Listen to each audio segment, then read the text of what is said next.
right, we're going to get started. Can you cut the music? Thank you. Good morning, everyone, and welcome to the Durham Summit on Saving Lives. My name's Ryan Smith. I'm the director of the City of Durham's Community Safety Department, and I'll be helping guide us through this morning. I want to start with a few housekeeping notes. One, this session is going to run straight till noon, so if you need to use the restroom, it is right across the hall. Please do so whenever you need. And also, I'd like to ask you all to silence your phones during this conversation if you haven't done so. I'll give you a second to do that now. A lot of work has gone into getting us here today. Many people have participated across Durham in listening sessions. Many leaders have helped bring us to this moment. I want to kick us off this morning by welcoming up some of the leaders who have helped bring us together today. Mayor Leonardo Williams, Durham County Board Chair Dr. Mike Lee, and City Manager Bo Ferguson will prepare some opening remarks that help us bring focus to the purpose of why we are here today and what we hope to accomplish over the course of this summit. Mayor Williams, thank you.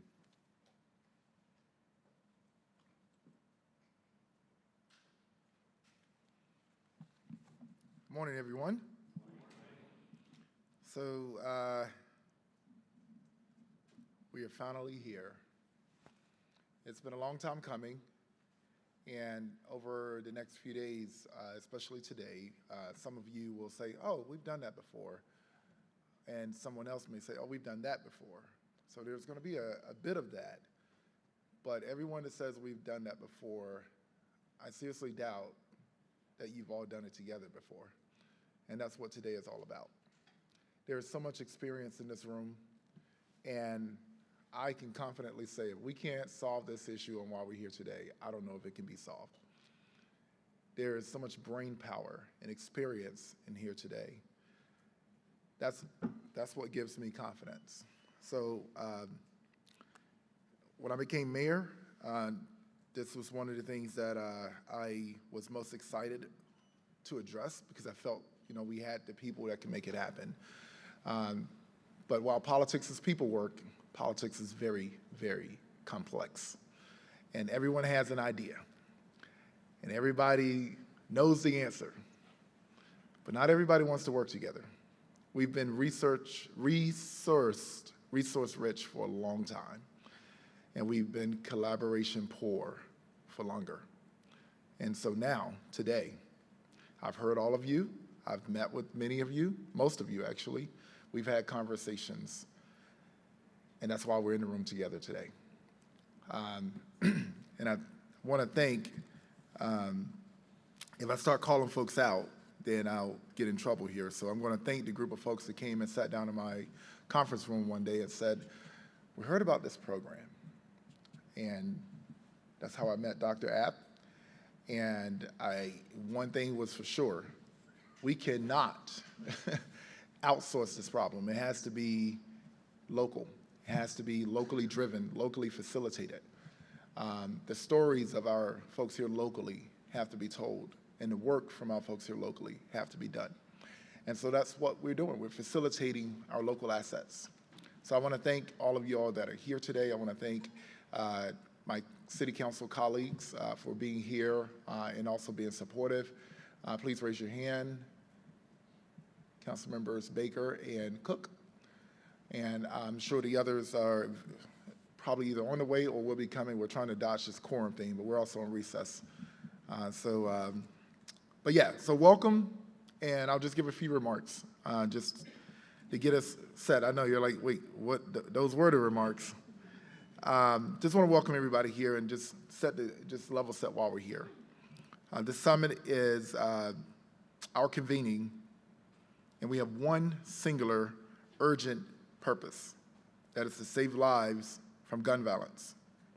So our North Star is to identify and align around a set of actionable, evidence-informed strategies that Durham can begin advancing immediately to reduce community violence and start saving lives. I want to talk about what this summit is and what it is not.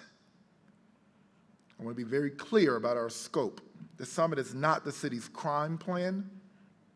It is not an attempt to solve every structural challenge that fuels violence.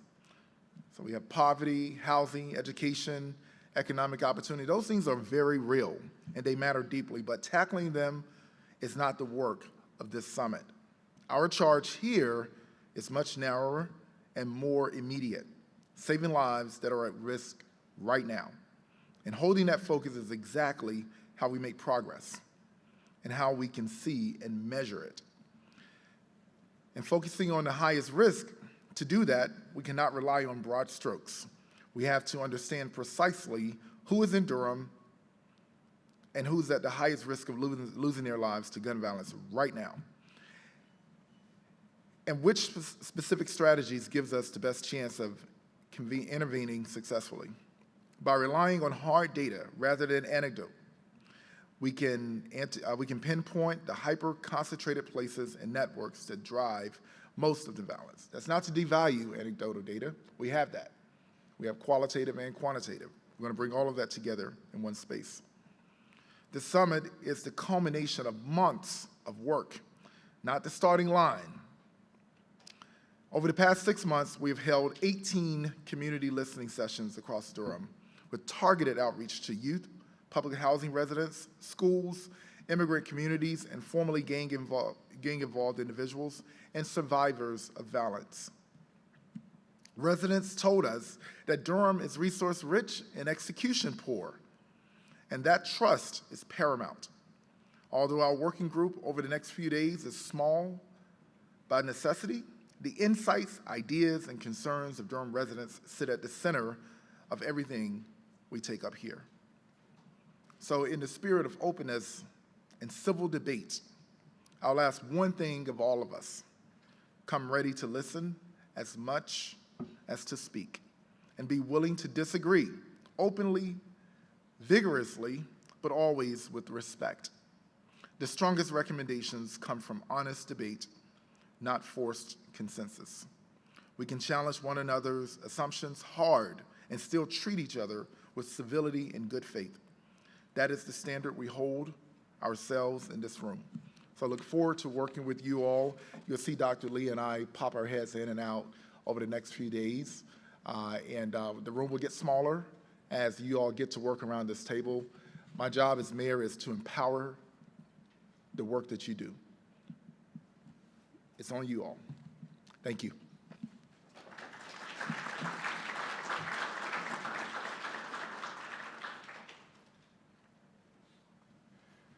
Good morning, everyone.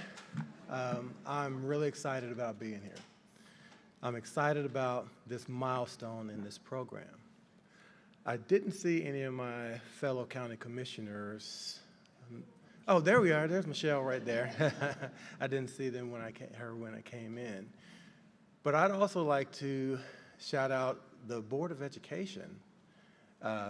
They don't have anyone represented that's going to be speaking like right at this moment. So please raise your hands or stand up. My Board of Education and future Board of Education member up there. I work at a place called Avalera, my real job. And one of the things we do in every single conference room, we have an orange statue, and it represents the customer. So that every meeting that we have, the customer is represented in the room. And so the idea here is each meeting that you go to, you click the light on, it turns on, it's a light. And every decision that you make should be based around the customer.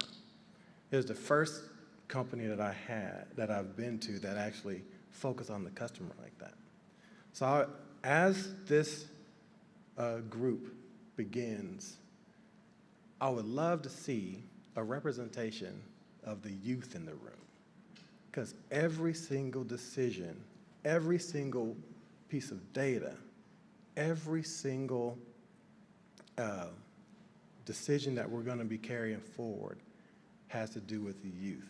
And I want them to be represented in the room every time. Now, I know physically it's probably not going to be possible. But just remember what we're doing here is about that. Every time we meet, it should be about that. Now, Durham's path forward depends on all of us. The city of Durham and the county are united in this effort.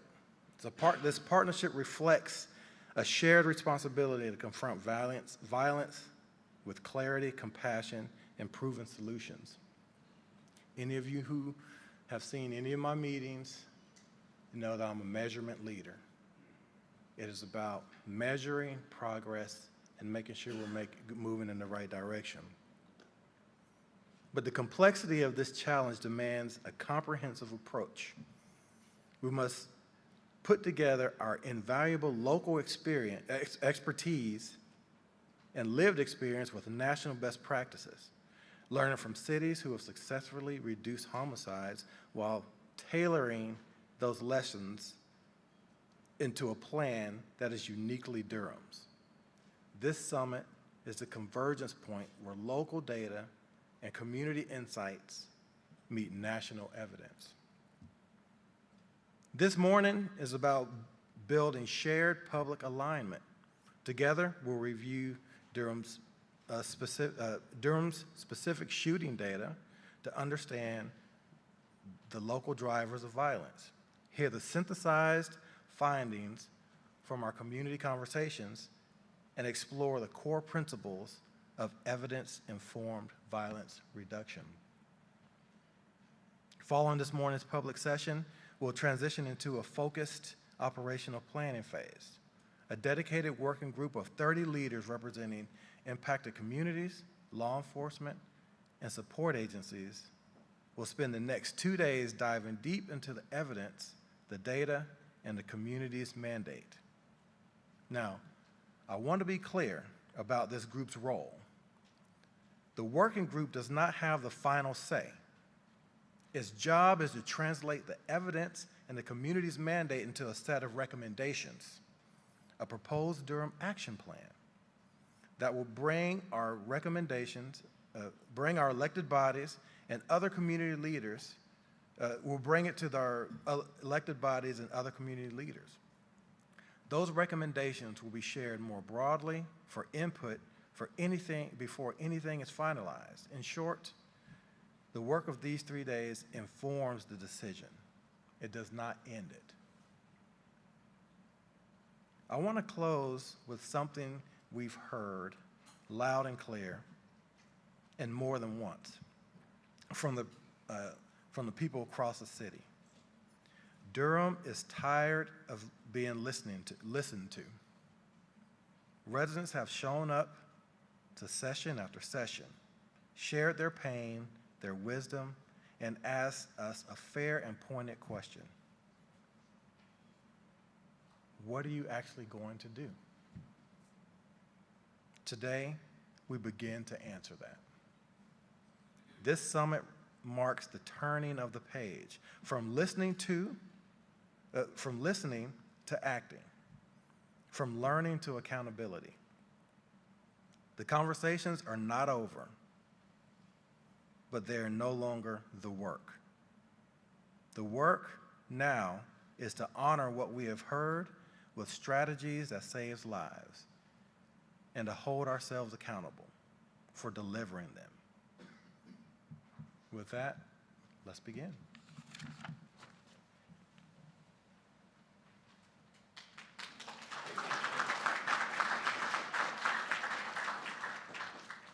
Thank you all and good morning. I'm City Manager Bo Ferguson, and I want to start by saying how humbling it is to be in this room, to be surrounded by so many leaders of our community, leaders who have formal titles and elected titles, and leaders who have just been doing the work for as long as I've been in the city, since before I've been in the city, leaders who are at the table and leaders who are in the audience. It is truly humbling to be in the room with you and to know the importance of the work that we are doing today. I want to start by saying some thank yous. It took an awful lot of work to get here, and we have a lot of work before us. I want to begin by recognizing Duke Health and the Duke Violence Recovery Program. They have generously underwritten the cost of this summit, and I want to thank them sincerely for that commitment. It's a fitting way to begin because it underscores something true about all of the work ahead. Reducing violence in Durham will take many different agencies and organizations coming together, working together, and contributing what they can. Duke's partnership is exactly the model we need, and I hope you'll join me in thanking them for their support.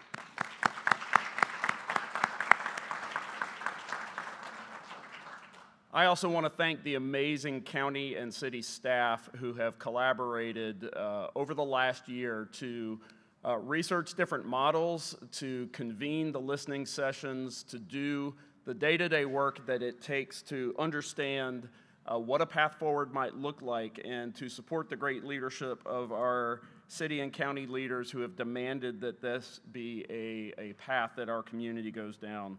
I want to name specifically Crystal Harris and Rashana Humphrey from Durham County, and Ryan Smith, former Chief Patrice Andrews, and Interim Chief Tate, and all of the departmental staff in the city and the county who have helped bring this effort together. Summits like this don't happen on their own. They happen because people put months of quiet, careful work, and Durham is fortunate to have this kind of collaboration and leadership at our staff level. So please join me in thanking them as well.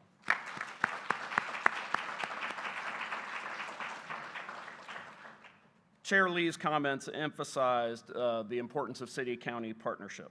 And I want to put a finer point on it from the execution side, from the management side. This work will only succeed when the city and county move as one. And I want to thank and name County Manager Claudia Hager for her steady commitment on the collaboration. She's had a personal commitment that has prevented her from being here today, but I want to let everyone in the room know that Manager Hager and myself are aligned, our teams are aligned, and that alignment is what will let us turn good ideas into coordinated action across every agency that this work touches. As Chair Lee also said, this group will produce recommendations, not necessarily final decisions. My and Manager Hager's job and our team's job begin where those recommendations land. We're the ones who have to operationalize it and build the systems that track whether or not it's actually working. So I want everyone in this room to know that the recommendations that you shape over the next few days will not sit on a shelf. They will be carried into execution. We have a mandate to do that. We have a moral obligation to do that as a community. I understand exactly what this summit represents. It's a turning of the page from listening and learning to action and accountability. And I am personally committed to that shift, and I'm committed to coming back to the community, to our elected officials, and reporting honestly on our progress, whether it's easy news or whether it's hard news. And I think we all know with the difficulty of this subject, there will likely be some of both or a lot of both. That's what accountability requires, and I think it's what the people of Durham deserve. I know that city and county leadership at the administrative level and at the elected level are committed to that.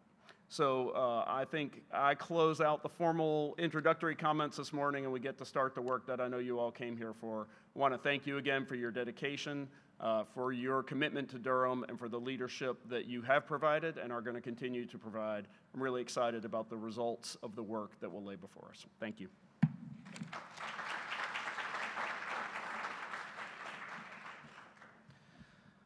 Thank you, Mayor Williams, Dr. Lee, Manager Ferguson, for your leadership, for your support in bringing us here today.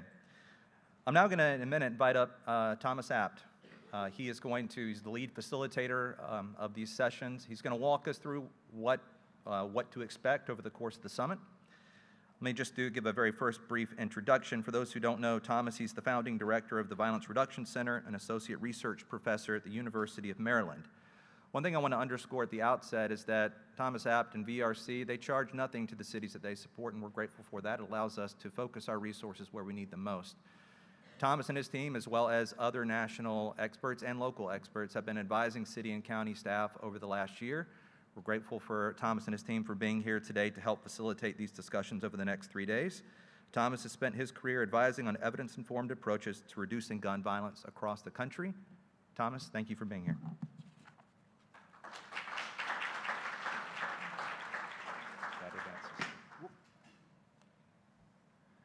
How embarrassing that would have been just to bite it as soon as I stepped up. It's a real pleasure to be here. It's humbling to be here. We at the VRC definitely want to meet the moment, and I just want to humbly thank Mayor Williams, Dr. Lee, Manager Ferguson. Those remarks couldn't have, oriented us better. So thank you so much for those remarks. Some of this is just going to repeat what they said. But in terms of the summit, let's talk about it. The purpose here is to align around a set of strategies that Durham can advance immediately to reduce community gun violence and save lives. Why are we focusing on community gun violence? I want to just answer all of the basic questions here first. Well, reducing such violence saves lives, it promotes justice, and it unlocks the potential of Durham's most impacted communities. Community violence is also the form of violence that is driving the vast majority of homicides every year in the city of Durham. Why are we focusing on evidence-informed strategies? Well, if you know what works and what hasn't worked from cities all around the country, and that's something that the VRC and our partners can provide, that's going to help you and enable you and empower you to make the best possible decisions for what is right here in Durham. What does immediately mean? What immediately means is at the end of the summit, as you heard, this group here, community members, law enforcement, service providers, advocates, activists, is going to make a set of very concrete recommendations, and those will go to our city and county leaders who will act on them within 60 days. Again, it's important to set the scope here.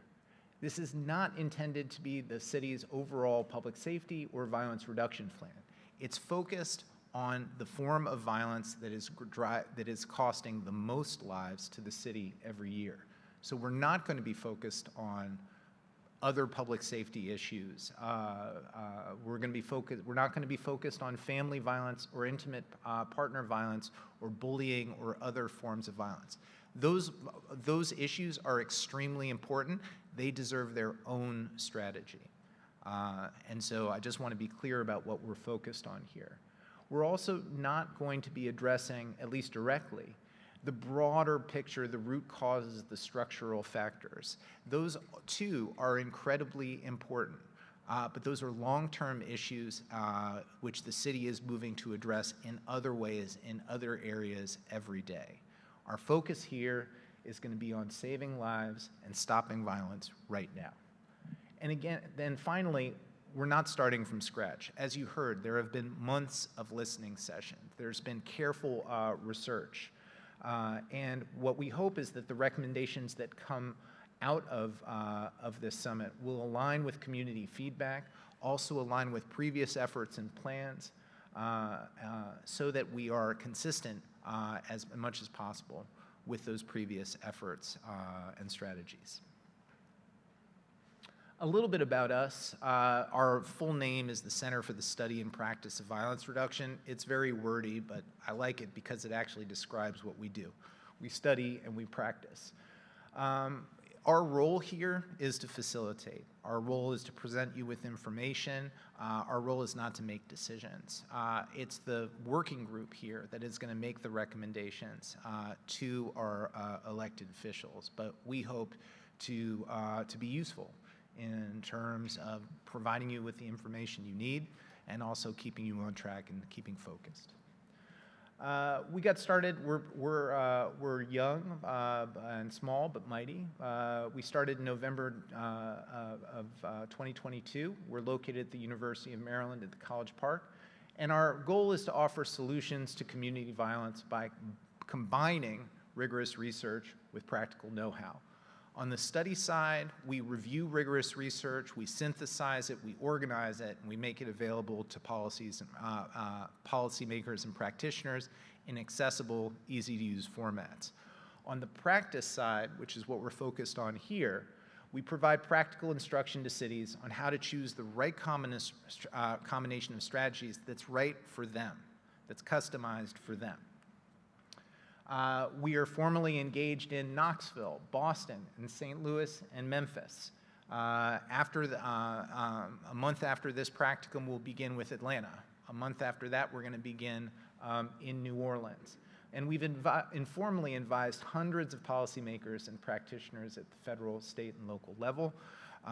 As Ryan noted, everything we do for free. Our research there's no gatekeeping. Our research is available on our website, and when we work with cities, we donate our services. And so I want to point out that there's a mutual selection process. You have selected us, and we're deeply grateful for that. But we chose you as well. And we chose you because we think that together we can advance our mutual mission of saving lives. We see tremendous opportunity in Durham right now, and so that's why we're here. Just a little bit about the actual numbers. Is what the VRC is doing. We don't have a formal evaluation yet. We still need to add a few more cities before we do that. But it's important to look at the data, and what you see here is a very crude comparison. This is a comparison between how the VRC cities are performing since they had their summit or practicum or began their engagement, compared with the national averages. As you may know, violence around the country is falling. So it doesn't mean much to say that in every VRC city, violence is falling. That just means that we're performing on average. But what you can see with these comparisons, the yellow line is the VRC city, the blue line is the national average, is that every city is outperforming the national averages. On homicides, actually, 3 of the 4 are. St. Louis, both the city and the county, are reducing homicides, but not by quite as much as the average. But our other 3 cities, Boston, Knoxville, and Memphis, are. And all 3 cities are outperforming in terms of non-fatal shootings. We are in the planning stages for a formal evaluation to drill down because we believe in holding ourselves accountable. But this is a crude indication that the VRC is helping these cities. Of course, at the end of the day, it's the folks in Boston, Knoxville, Memphis, and St. Louis who are driving this work, just like you will drive the work. But our hope is that maybe the VRC makes you a little bit better at what you do.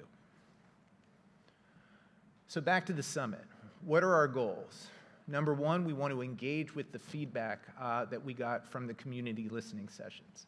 We want to understand community violence based on a rigorous problem analysis. You're going to hear about that shortly. We want to learn about past, current anti-violence efforts in Durham. We want to learn about new strategies for reducing community gun violence. We want to, very importantly, as the mayor said, increase collaboration around reducing community violence, and we want to reach consensus on a set of strategies. How it works. Here at the summit, after the end of this session, we'll break for lunch and then convene. Working group members are going to learn about the theory and practice of violence reduction and about the evidence behind specific strategies.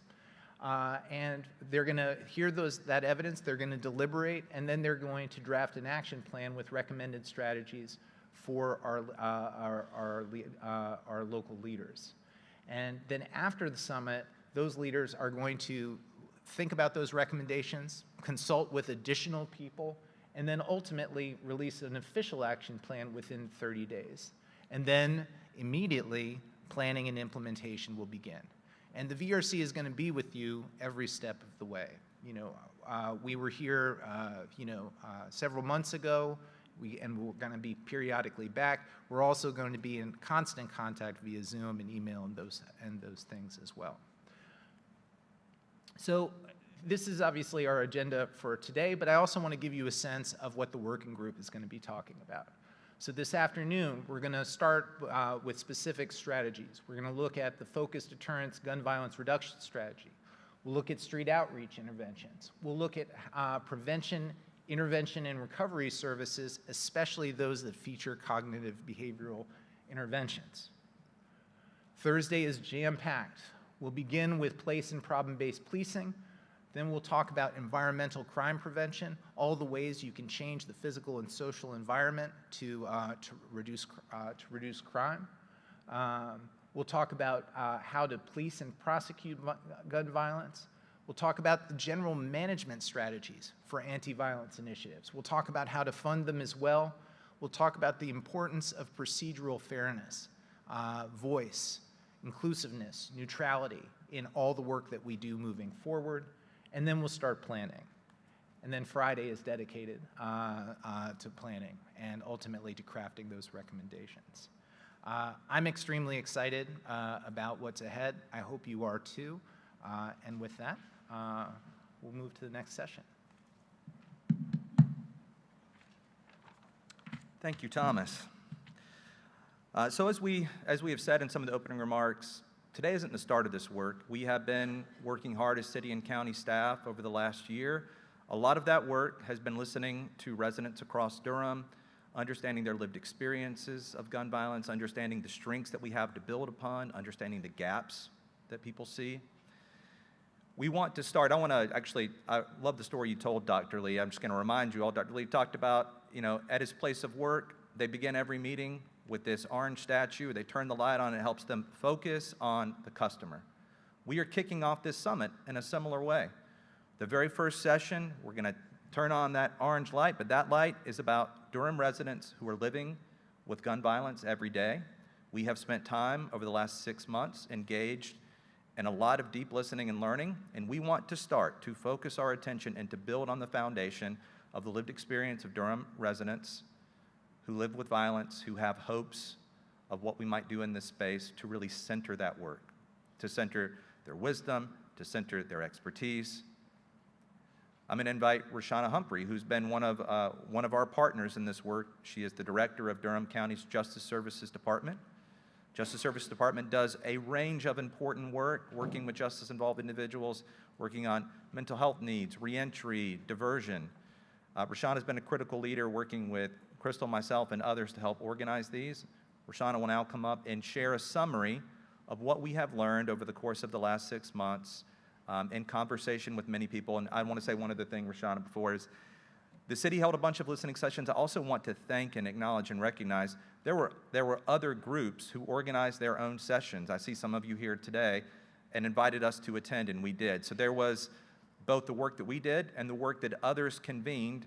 And so I just appreciate many people's commitment, many people showing up to share over the course of this last 6 months. This is the place we begin.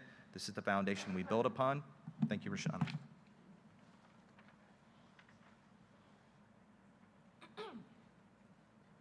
Good morning. As Ryan mentioned, I am Roshana Humphrey. I'm the director of Durham County Justice Services Department, and I'm excited to be here this morning kicking off the summit. I know we were tired of listening, but one of the things that will shape the work that we do moving forward is to show you all what we heard. So we're going to listen just a little bit more so that you all will see where we're starting at.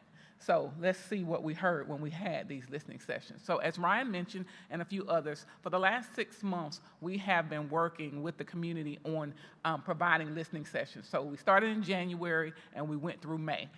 We had 15 plus 18 to be exact listening sessions out in the community, where we really shape those sessions to hear from others. We didn't go there saying, this is what we're going to do, this is what we want to talk about. We went there saying, we want to hear from you. And those sessions were very well attended, and we gleaned a lot of good information. We heard from hundreds of residents. They shared their ideas. They also shared many concerns, which we wanted to hear. We wanted to hear about what the concerns were. And then as we went through and gathered the information from the sessions, 8 themes arose as we went through those sessions. So, a cross-section of what we heard as we went through those sections. We talked with public housing communities. So we went out, we talked in the public housing community. We also talked with Durham Public Schools. We heard from counselors, we heard from teachers, we heard from social workers about their experiences in Durham Public Schools. We also had a session with young people. Project Bill, one of the county's major programs, we talked with them. They hosted a session for the youth that they work with. We talked with residents with lived experience, formerly gang-involved residents. We heard from them about their experiences and their concerns. We also spoke with Spanish-speaking and immigrant families. So we wanted to make sure we were very inclusive as we went around and hosted these listening sessions. We also talk with survivors, faith-based leaders and organizers. We talk to families that have been touched by violence. We wanted to hear about those experiences and what they wanted us to know, what they wanted to see as we move this initiative forward. So this is just a depiction of all of the types of groups that we included in the listening sessions. This is the through line of what we heard through all the listening sessions.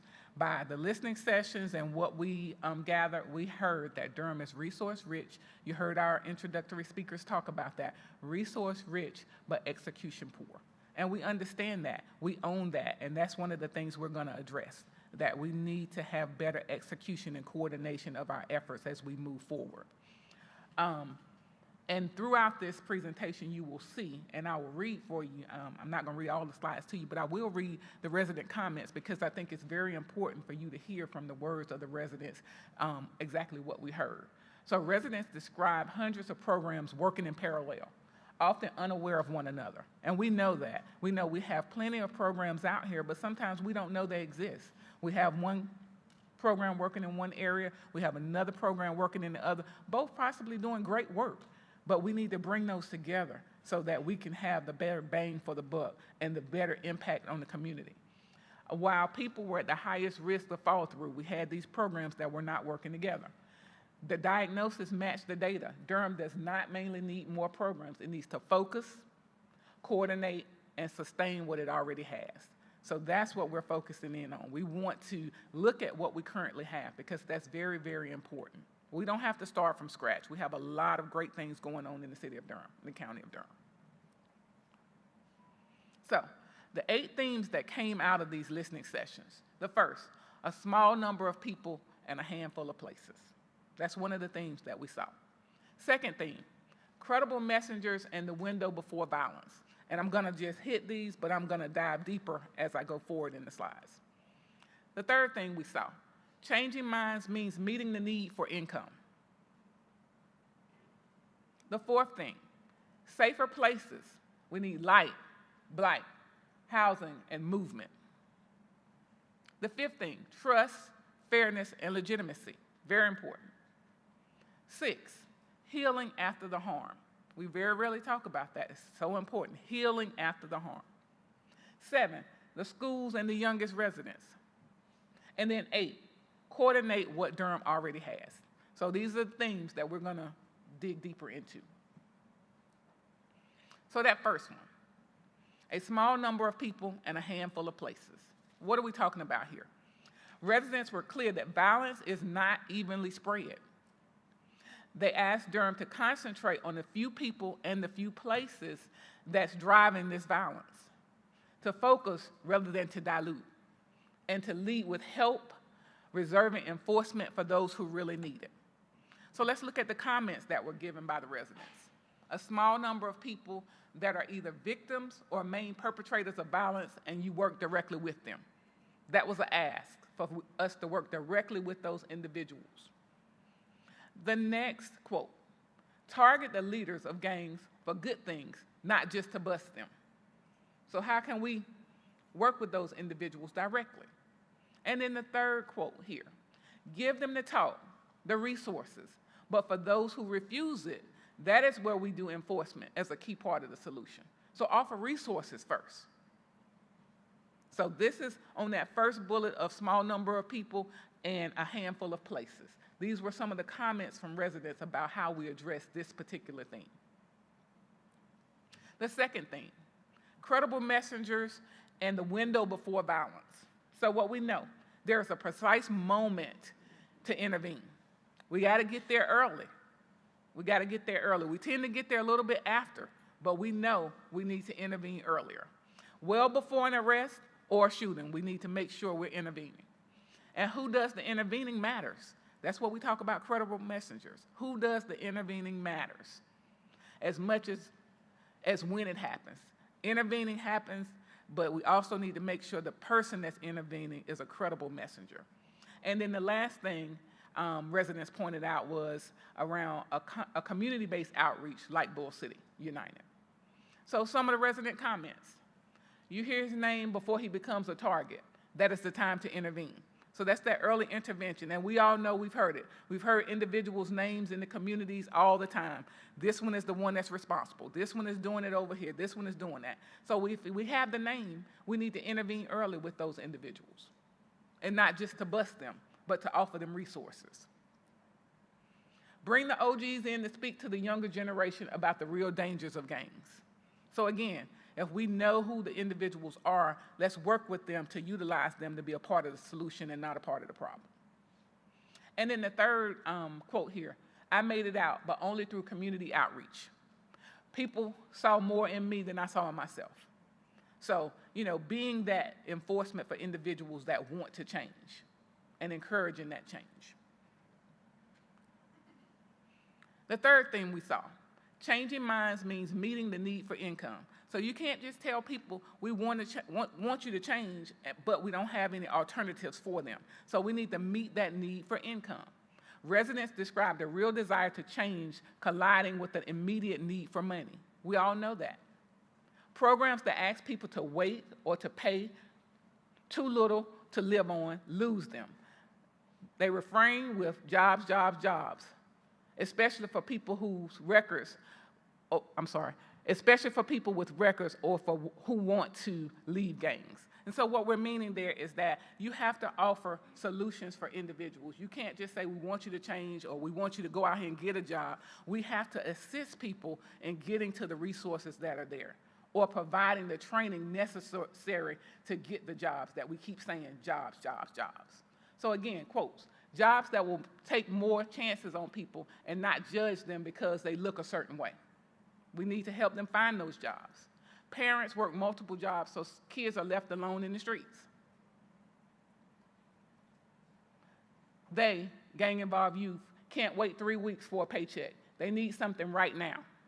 So we need to help people get to that immediate employment that will lead to immediate money. Safer places. Residents are tired of the conditions in their surrounding. They need lighting. If we go to neighborhoods and we see that the lights are out, things are broken, everything is run down, that's not a good look. And so they talked about that. They also talked about the need for housing, stability, and transportation. Cornwallis residents spoke a lot about this and very vividly about the need to improve the environment in that area. Some of the quotes, grass has grown up higher than my chest. Lighting everywhere, clean up the trash, fix the broken windows. And we've all heard about the broken windows theory, fix the broken windows. One comment was that shot spotter was perfect if we don't get anything else back. So they're talking about things that they felt helped them, that they want to see us take another look at or dive a little deeper into.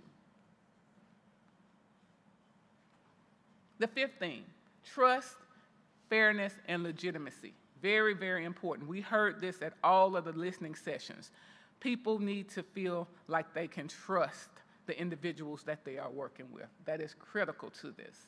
More than any program, residents cared whether the system was fair, responsive, and theirs. And by theirs, it means they wanted to feel that ownership. They wanted to be a part of it. And that's so important. Procedural fairness, language access for immigrant residents, and genuine community participation will determine whether or not this will work. People want to feel a part. They want to be a part. They want to be heard. Trust has eroded to inconsistent engagement and follow-through. We have to follow up. If we say we're going to do it, we need to do it. One of the things you saw in the summit goals, you saw time frames. You saw that things will happen, 90 days, 60 days. That's what we need. We need that level of accountability. We're not just going to talk and have you listen. We're going to follow through once the summit has ended. More quotes. You cannot be successful in addressing gun violence without trust. We need police officers who can speak our language. Again, people are telling us what they need. We have to be responsive. Healing after harm, so important. What are we doing to support individuals who have experienced the violence? Residents described a shortage of support after violence. Nowhere to take their grief or struggles. No assistance to pay for funerals. For individuals and families affected by violence, there are a few places to turn to for support, healing, and recovery. They praise programs like Duke's Hospital Violence Intervention Program and also the Office of Survivor Care, and ask for healing to be brought directly to them in the neighborhoods. So we have to be responsive and listen to what's being said, not just having offices that are available, but actually going to where people are that need that assistance. So quotes here for healing after harm. One resident said, "My baby cries because he doesn't know why he was shot." Many who commit violence have survived violence themselves. Nobody reached out to me when my relatives were shot. After every incident, we need to send out trauma teams. So again, we're hearing, what is the need? What is the need? Schools and the youngest residents. We heard earlier about the need to actually include young people in the conversation. Educators see schools as one of Durham's strongest prevention assets, but it's also stretched too thin. They name social emotional learning and restorative practices as something that's very important and ask for real mental health capacity at that school level. So some of the quotes here are, if they are coming to school, they are at least not engaging in violent activities. Talk to kids about mental health. I deal with depression every day because of my environment. Create a sense of belonging so students have trusted adults. So when there's a problem, they can communicate to that adult. Again, you see that theme of trust, not just with our older residents, but also that theme came out at the school system, that they need to feel that they can trust the adults. So trust is very, very important. Coordinate what Durham already has. I spoke in the beginning about us being resource rich, having programs that work, so we need to coordinate that. So the loudest theme returned throughout is that effort without coordination. Residents called for a central, accountable office with a real budget and for protecting programs that live and die by their championing. So, quotes here, we have the ecosystem, but we need the structure. So again, another thing we're hearing is that structure that is needed. I'd like a countywide person to help all nonprofits know about each other and build strength out of the sum of the parts. So we gotta know what's going on. We need somewhere to understand who's doing what and how we can work together. Hundreds of groups are out there working, but groups don't know what each other are doing. If we can get people to connect, we can synergize the energy and become more coordinated. So people are asking for coordination. A lot of times we hear groups don't want to work together. They don't want to work together, but sometimes they just don't know how to work together. So we have to provide that mechanism to help people with collaboration, to understand that collaboration is a win-win situation. So, 6 things residents asked for out of the summit. Focus on a few, because you heard about the small number of people, small number of places. So they asked for us to focus on a few. Concentrate on the small number of people and places that are driving the violence. Don't spread the work so thin that it doesn't have an impact. The second thing that was asked for was to lead with support. Reach people before crisis through credible messengers, and we heard that again, credible messengers, pair change with real immediate income. The third thing they asked for, invest in what works. So let's sustain and protect programs that keep residents safe. So we want to hear about the things that are working because we want to invest in those things. Fix the places. Invest in lighting, cleanup, open public spaces, housing and transportation where the risk is highest. So, earn trust. Emphasize fairness, language access, transparency, and community participation at every step in the process. So not just here in the beginning, but every step in the process, we need community participation. Very, very important. And build the engine.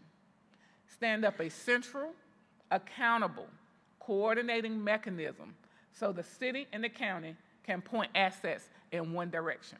So we're not just asking programs at the community level to work together. We're saying the city and the county, and you can see, are committed to working together already. So we're committed to it. So we have to put our assets together and point all that in the same direction. So, the work ahead, from resource-rich to execution-rich. This is where we're headed. We know we have the resources, so now we need to execute.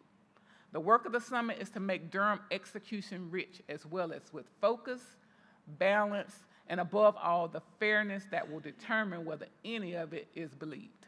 That's the most important part, because it has to be believable, and that goes back to that trust factor.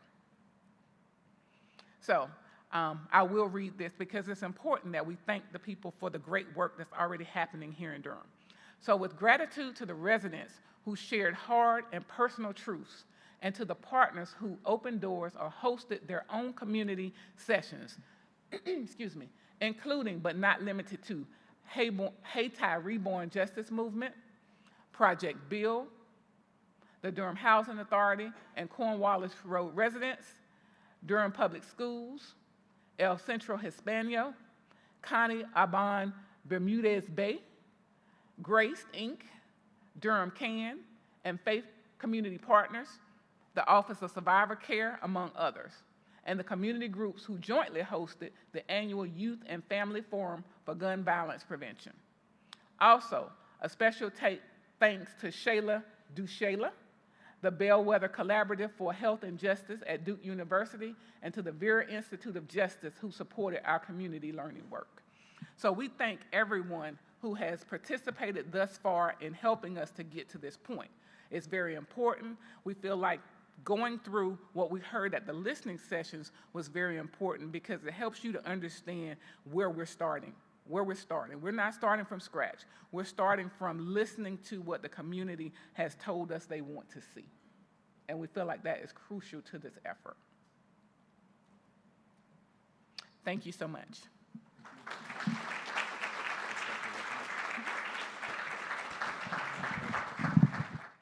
So we're going to take time now for questions. So what I think we're going to do is, yep. You have questions, comments, anyone in the room? We have about 30 minutes for an open discussion focused on the presentation. We also have a mic in the back, so please raise your hand if you have, yeah, great. Raise your hand if you have a question or comment.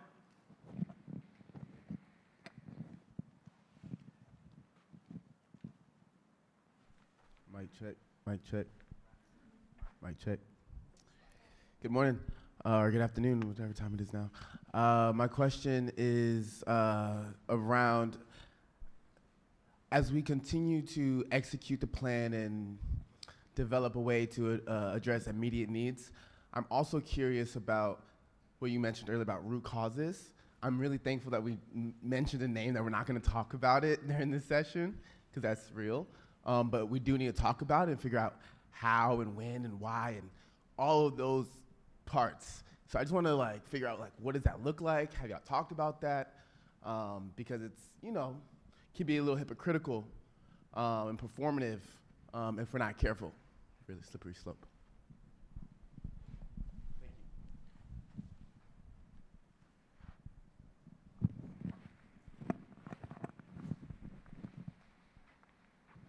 Yeah, I think it's a great question, and it comes up in every city that the VRC engages with, and it's a really difficult question.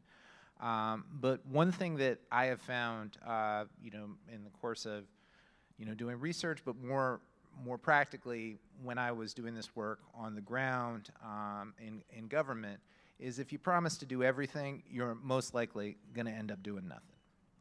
And we have to be realistic about where we can start. And I think one thing that we often don't think about is, there is an ugly history in this country of racial persecution that created concentrated poverty and racial segregation over generations that produced social dysfunction, and that's why we're here today.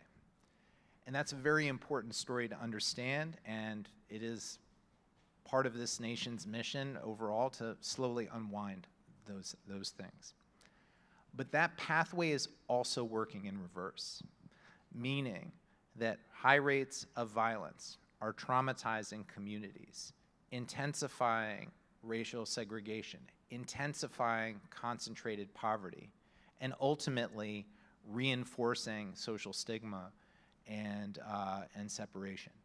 And so our goal here is to work on it in that direction. And I think it's important to understand, myself as a citizen, other folks here at Durham residents, you need to be able to do many different things. But within the violence reduction space, you need to stay focused on the violence. I hope that's responsive.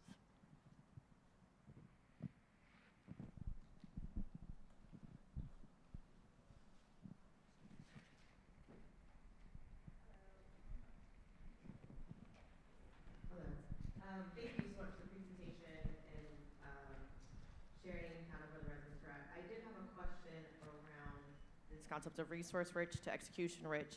And I know in the presentation it was spoken about of essentially needing a person or almost a new position to basically bring all these resources together. So my question back is, will there be a new position, either city or county, or should that be housed outside of city, county, in a nonprofit or other organization? Thank you. I'll start with that one. So one, what we were presenting today, what we started off with were in the words of Durham residents, a variety of different things that we heard. We are not at the place yet in this summit where the working group has had a chance to convene and talk about various aspects. You saw there's a session around managing partnerships, for example. Managing and coordination is likely a very critical part of this work, but exactly how we do that and where that lives are still things that we need to discuss. So putting that quote up there is not to suggest what that solution is, that it would be a single staff person that sits in the city or county. But I do think this theme of management and coordination is really important. And those are things that we are going to talk about as a working group and really dig into. I hope that answers the question. Good morning, everyone. Thank you for this presentation. This is very enlightening. And the question I have, I was listening to the presentation, the listening session, the feedback, and it was brought up that there were residents who thought ShotSpotter was a good thing. But yet, I know my colleagues on the city council, it got voted down. So I'm curious as to find out, because I think sometimes there's a disconnect between what we do as policymakers, as elected officials, and are we really listening to the residents and about what they need? So I'm curious to find out, why did they think that was a good thing and how it helped with violence prevention and things of that nature? And I don't know that we can speak to specifically why the resident did that, but as we went through the information we gathered, we talked about various programs, and I think that was just one of the programs we highlighted in the quotes, but that was not the only program that was indicated as something that they felt like we should keep because it worked. And so in looking at that, that's one of the themes we wanted to bring out, is that we have programs that residents feel like they work. For whatever reason, they may see it on the surface as working, but we will dig a little deeper as the work group starts to look at what people said worked. We'll dig deeper into, did it actually work, or why they felt that way, and how we might be able to do something, if not that, something similar to that, to bring it back. And I want to add a little bit more to that. So, I do want to say that we heard differing opinions on ShotSpotter in our listening sessions. But I also want to say, and this was a conversation that Mayor Williams and I were in at Cornwallis Road, that in some places where violence is very focused, one of the real themes that came out, and Mayor Williams, you can correct me if I get this wrong, but when we were at Cornwallis, the residents, one of the real themes they lifted up was they felt safer when ShotSpotter was here than not. That is not, I do want to just fairly represent what we heard from residents. We also heard residents at other sessions who were concerned about other things that we know that have been talked about with ShotSpotter, over-policing or surveillance. But there were residents, especially in some communities where there have been higher rates of gun violence, who wanted that or something like that back. There may have been conversations about improving lighting or adding cameras or other things like that. So this is an accounting of what we heard. It is not to, I do want to note that there is, as everyone knows, divided opinion in Durham on that. I don't know, Mayor, you want to add anything else, but.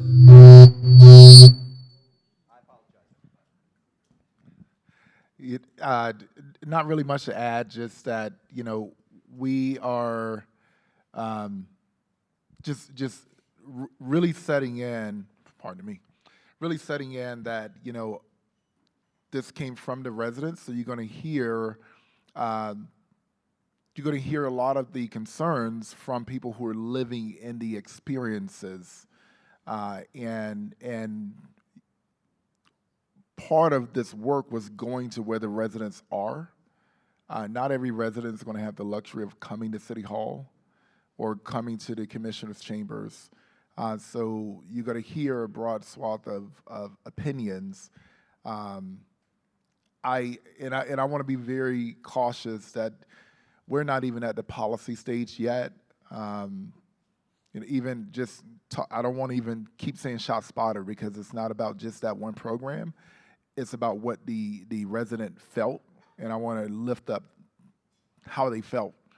But the idea is to get to the policy stage, which could be shot spotter and a whole lot of other things, or it could not be that. But policy is going to be shaped around the work that is put together from this working group, and whatever that looks like is what we'll know in a couple of days, and we have 60 days to get that to work.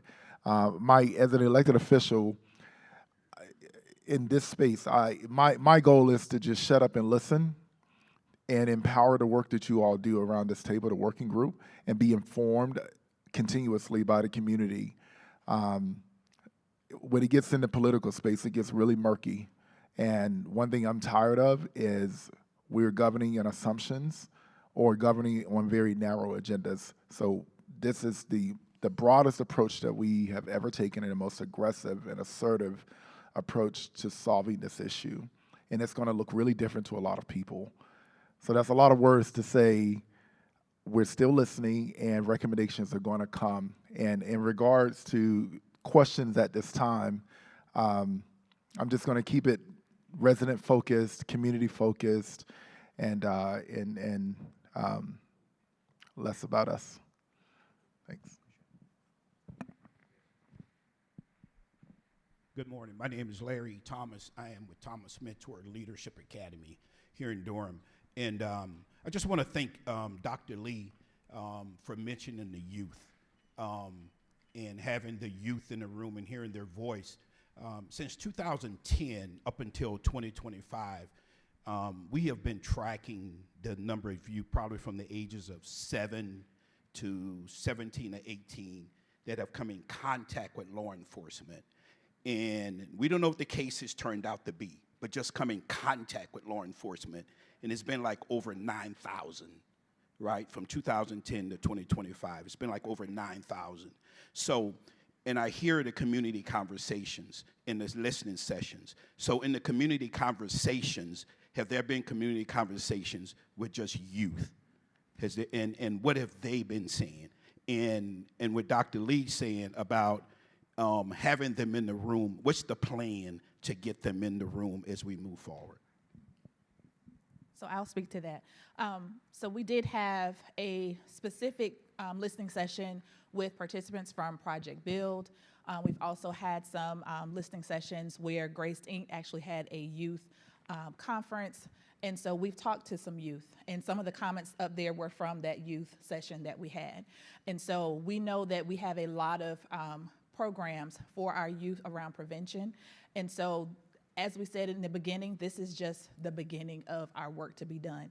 And so, if you're not at the table in the working group, does not mean that we will not call on you to be a part of the next step. everyone can't be at the working group, because we know as you get larger and larger, you kind of lose focus. And so we wanted to make sure that we have steps and phases on how we do this work. So we will continue to engage our youth in this conversation, because we know that there is a place that we have to do some prevention and intervention with young people. But as we go to our next presentation, I want you all to kind of hear from our data and what that looks like, because we, again, are focusing on our highest risk. And the data might be a little interesting to some and new to what you think is going on in our city. So we're definitely not negating our youth. We are including them just as much as we're including our residents who are in the neighborhoods. The youth are at the center and the focus of this conversation as well.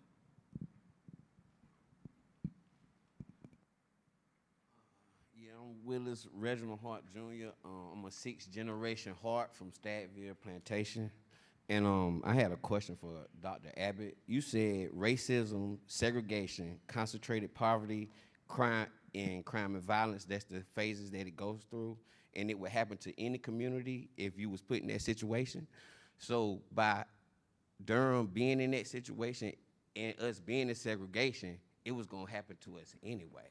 So who do we got that has the juice that can get in the streets and do the outreach, that know about what's going on? Who do y'all have to do that? Because if you don't have that, you're not gonna get anything done, because they don't trust law enforcement. They don't trust the system, because they've been beat up for so long. So how we gonna get it done? Who you gonna put in the street with the juice? It's a great question. You know, one of the things you see with the strategies that work best in terms of delivering supports and services is you got to have that juice. Folks call it license to operate. Folks call it credibility. Folks call it a million different things. But what you see is the organizations that do this are employing people with credibility with those communicate studies, so that they can say, look, this program can make a positive change. It made a positive change for me, it can make a positive change for you. Look, I know you're not interested in talking about all your problems or whatever, but I did it, it really helped me, those things. So if it's just,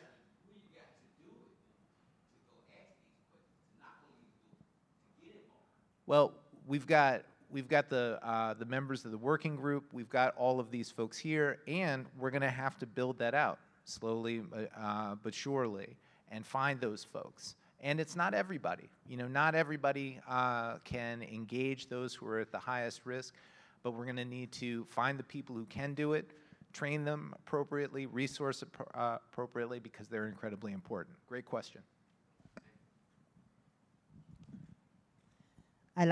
My name is Lori McAdoo, and I just want to say thank you. Thank you all for coming together. Thank you for this mass of information that we have in here as we try to move forward to do better for the city that we all live in. I'm not an original Durhamite, but I've been here 32 years, so that's good enough to know what's going on today.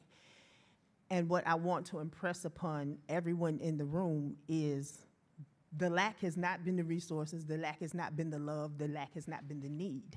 The lack has been the communication. The lack has been the trust. And true communication gains trust. So we're looking for the next phase to come with some powerful numbers, but tell the truth in the numbers. We can digest what you give us, just give us something digestible. And we will use what we have to get where we need. There's people in here on every aspect that can help. I'm here on the foster care part. I was a foster child at 13. I graduated from college. But I also was homeless 2 years later because that system dropped me. And so I'm here from that part of the system. I'm your foster care lead. There's people I see here that are at the same meetings, from Contaminated Park, from the PERC team. We all are the same people and the same faces pouring out of the same pool with the same love in our hearts. Get us the information, but get us the positions as well. You get paid for it. We do it from love. We're not asking for your money, but we're asking for you to give us the time, give us the space that we can go make our money and come back and love our community. We all can't come in here on these types of meetings and make it. I'm retired. That's why I'm here. I probably should have been at work if this had happened. So let's share it equally, share it with the people who can get it to the folks that need it. And for this turnaround, let's make sure this time we are truly working together. Thank you.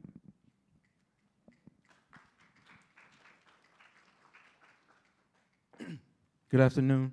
My name is Kevin McIver. I'm the chairman for the Durham County Juvenile Crime Prevention Council and also work for the Department of Health and Human Services for one of our state psychiatric facilities. My question to Dr. Abbott is, what is your turnaround when it comes to doing your statistics and also keeping up with your consistency with your meetings? Because one thing we understand in our community is the consistency and the time periods between the different meetings and being able to keep up with the data-driven parts of it. How often are you meeting with your other cities in order to come back to the table to see if it's really truly working, and what timetables do you give them to see if the numbers start to differentiate and change? Sure. Well, the working group is going to decide the precise sort of rhythm and sequence. But in other cities, generally speaking, you've got sort of at least two sort of tracks.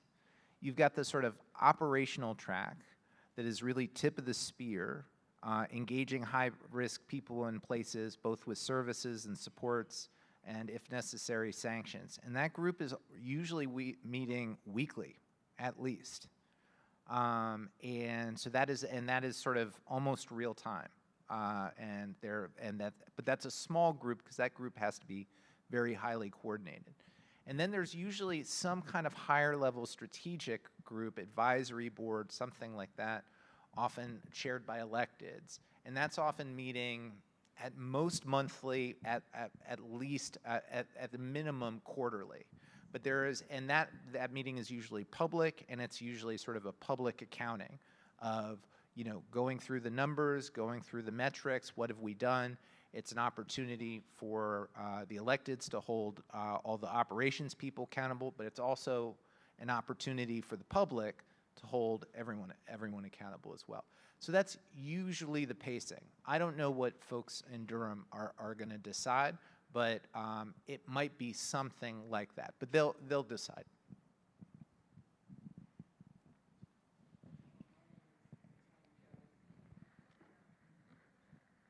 It's Tanya Kelly, and I'm a resident of Cornwallis community.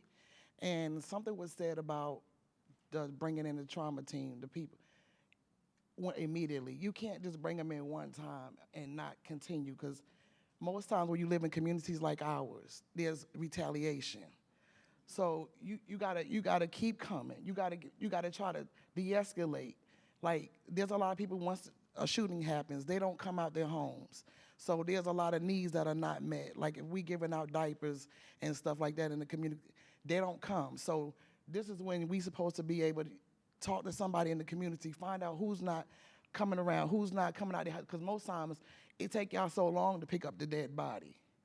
You see what I'm saying? The children don't watch it for so long outside. There got to be some kind of decency, like cover that up, so the kids, because they go to school and they talk about, because I hear my grandkids say, the little kid at the top of the hill said they saw this, and this. So it doesn't affect just that person that got shot or their household, it affects the whole community. So in order for us not to keep having the one shooting can lead to 10 retaliation shootings. So that's where we got to come in at right there on a continuous basis until you see everything is calming down.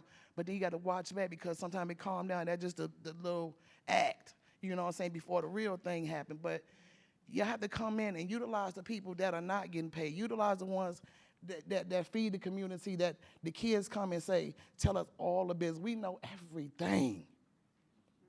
Utilize us. We utilize the people who are willing to cry with the people who help wipe the blood up, because y'all don't clean up the blood, y'all just leave it. So the children, look at that, like, you see what I'm saying? So these are things that we see on a continuous basis. Then we have to ask housing, hey, can y'all come clean this up? They're already short staffed on the maintenance of the inside of the apartments. You see what I'm saying? So we're not helping each other by just doing the common decency things that we need to do. Keep bringing these people in until you help the people, till they come out their house, till they're able to let their grief out, because some people are so scared they're not gonna talk to you the first day. They don't wanna see no trauma team the first day. They don't even know what to think. Keep coming until somebody comes out. Keep coming and loving on that community. Find out what that community needs. Back the community, the leader that's trying to help the community, back them so they can, because we know what's getting ready to happen. So we try to do things to bring the community some joy for just that one day. We can meet the food need, the hygiene need, there's some kind of need. That brings down a lot of violence, because when a family going through, the person, the breadwinner might have been shot. The person who might have been doing the wrong thing, he might have been shot. What they gonna do? Now mama may have to do something strange for a piece of change. The kid's still in the same situation. You know what I'm saying? So we not really getting to the problem what's really going on. These kids are growing up angry. They mad at everybody. You can't tell them nothing. So we can have all the meetings we want, but if we don't utilize the people who know what the tears these kids cry, who know how to, I can't get no rest at my house because they knock on the door. You got any sandwiches? You got any can? I got to give up something, because I know for you to have to come from where you was at to my house, you had to be hungry. Some people don't have income. They're using their food stamps to get by. We can't, I can't say nothing about it, but the kids are suffering. So they're growing up. And we got another group that's growing up that ain't afraid to bust your head. You see what I'm saying? So we don't stop it now, we're going to have some savages we can't control. And the kids need somebody now. They're asking for us right now.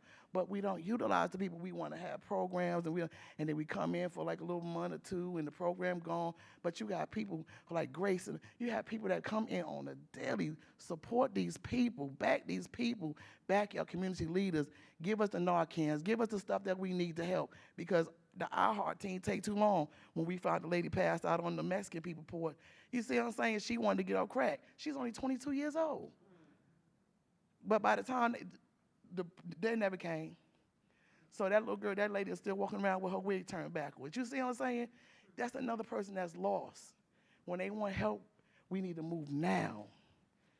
Give us the information so we can know who I need to call to move now. I shouldn't have to go to social media and say, hey, I got somebody that needs to get, who's going to help me? I had people rushing off social media to come over here to help me, but the girl was already gone. So this is the stuff, we in a community that everybody's here. Find us, get us together, and find a way that we can really help. Thank you.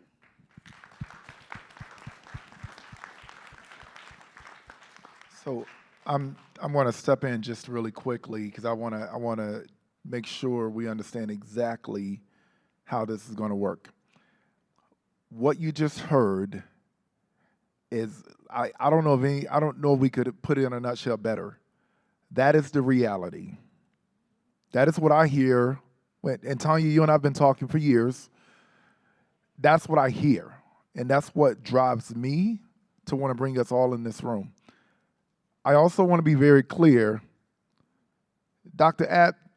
Thomas is just a facilitator. I don't want anybody in this room looking at this man to do nothing. It is on us here locally. He and his team are facilitating this conversation over the next 3 days. This work is on us. And I've told Ryan, I know I have very little capacity to do anything else, but this right here, I got time. So I'm going to be engaged. Dr. Lee is going to be engaged on this as the leaders of the city and the county. We're going to have the schools obviously involved. I've already said I want a whole youth summit as well. So we're going to get there as well. But I don't want people to have the idea of, well, what y'all going to do about this? There is no such thing as y'all. Only us in this room. Y'all is too many letters. It's just two. U and S. This is our work because these are our issues. There are examples of other cities, but that's not our business. Those are just examples. Our work is in Durham, and our solutions will be in Durham. You are in this room because you are part of the solution. I have no more patience to try and rely on anybody else that does not have a Durham zip code. Okay? So as we're asking our questions and making our comments, Tanya, you just talked about resources. And I remember you sharing those with me. Those are solutions. So we need to keep the streets clean better, then that's what we're going to talk about at the city. The water needs to come out clean. We're going to talk about that. We need resources, Narcan, whatever. That's what we're going to talk about at the county. But part of this is making sure we better understand what resources we do have, whether it's city or county or schools, and make sure we activate those. What resources we don't have, we have to activate those. We have to get those. And that's where we're going to draw. So I was a little hesitant about allowing questions at this time because we haven't gotten to the solution part yet. But I'm glad we're getting the questions because we're getting some testimony of what's going to inform this working group. But even the working group is not the one-all, be-all solution finders. It is for you all as community members, and there are a lot of folks texting me that are watching online right now. You can email my office, Dr. Lee's office, the city, the county, people around this working group, and we need to figure out a communications plan to make sure we can receive information. I don't know how we do that, but smart folks, that's what y'all could do. So that we can continue to have the ideas coming in. We've already done 6 months of listening sessions. We're still not done listening, but we do have to start somewhere. So I just wanted to level set us and understand that I don't want us to get into the expectation that these folks from Maryland or Penn or somewhere is coming to do this for us. They're just facilitating the conversation. It is on us.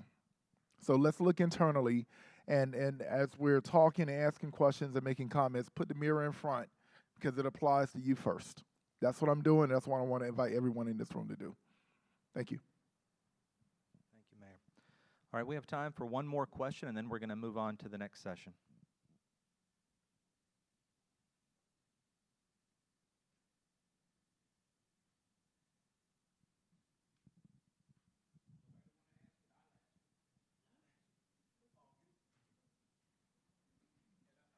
Brutally honest with you. You talked about collaboration a lot of times, and here's where the collaboration falls apart. The folks who's leading it, they come to us, they collect our data, they take our data, they go get the money, but they never come back to us.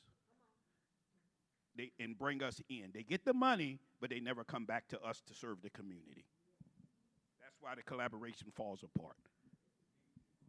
And I just want to address this. This is something that we've started a conversation with when we had some prior programs, and that's one of the things that our working group is going to be very intentional about, because this is going to be community-led driven, and we do recognize that there is a lack of coordination. And that in turn leads to lack of collaboration and partnership. So that is at the forefront of what we're hoping to, out of our strategies and our implementation, because we know the implementation is going to be if we don't start strong implementation, whatever else after that is going to fail. So our intention is that however we're going to move forward, we have to look at how we can make our collaboration and coordination stronger, because that's the only way it's going to work if we're working together. And I think Rashana mentioned it before, some people don't even know how to collaborate and work together and partner, but that is going to be, yeah, that's it. It's got to be built off of trust, and it has to be both ways. It can't just be one person getting everything and then the other person, I provided, but I don't get anything in return. So we have to make sure that collaboration and partnership works from the very beginning, and that's going to be from strong coordination.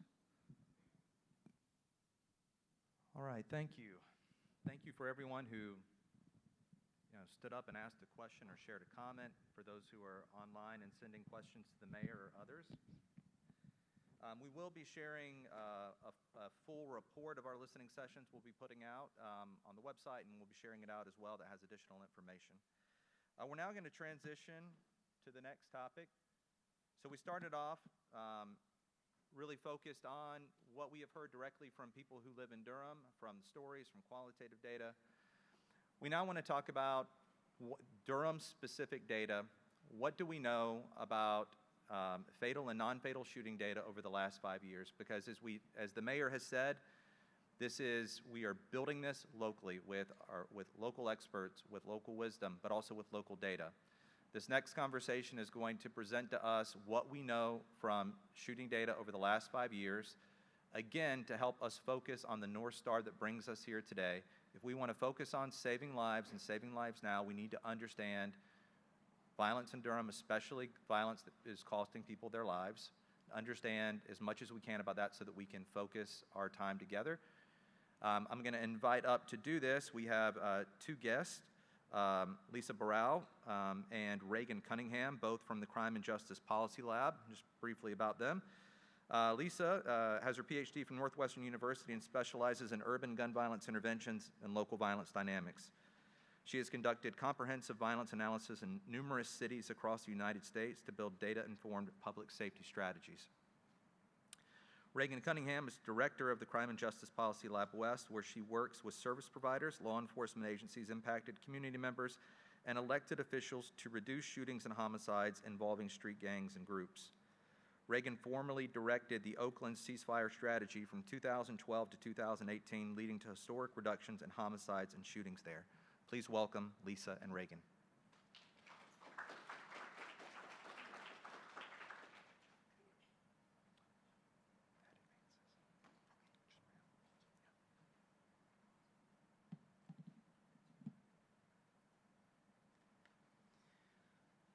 Thank you, Ryan, and thank you all actually just for being here today and taking the steps to help improve safety in your communities.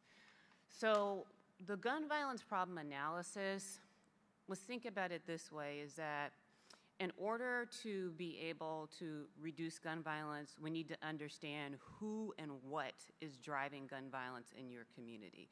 So this isn't national data, this is Durham-specific data. So the information that my colleague is going to present is specific to Durham. This document, and it's lengthy, so we're going to walk through it, and we'll be here to answer questions. It is quite lengthy. Helps us to understand that. What this should give you is an idea of the demographic of who is at very highest risk of gun violence in your city. Because once you understand who's at very highest risk of gun violence and what is driving gun violence in your city, then you all can make informed decisions about what type of strategies are going to be effective with this population and with the challenge that you have. So that's the purpose of this analysis, and like I said, it is quite lengthy, but I do think it will give you some good information so you all can make some informed decisions about what the next steps are and what's going to be right for Durham. So with that, I'll let Dr. Burrell take it from here.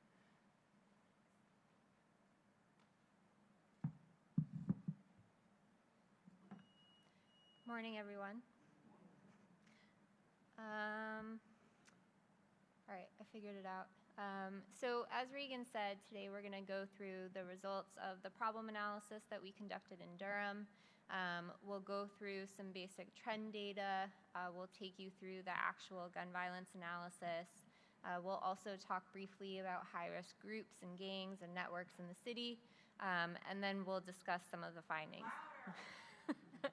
I'm a little bit shorter than some of your other presenters. Is this a little bit better?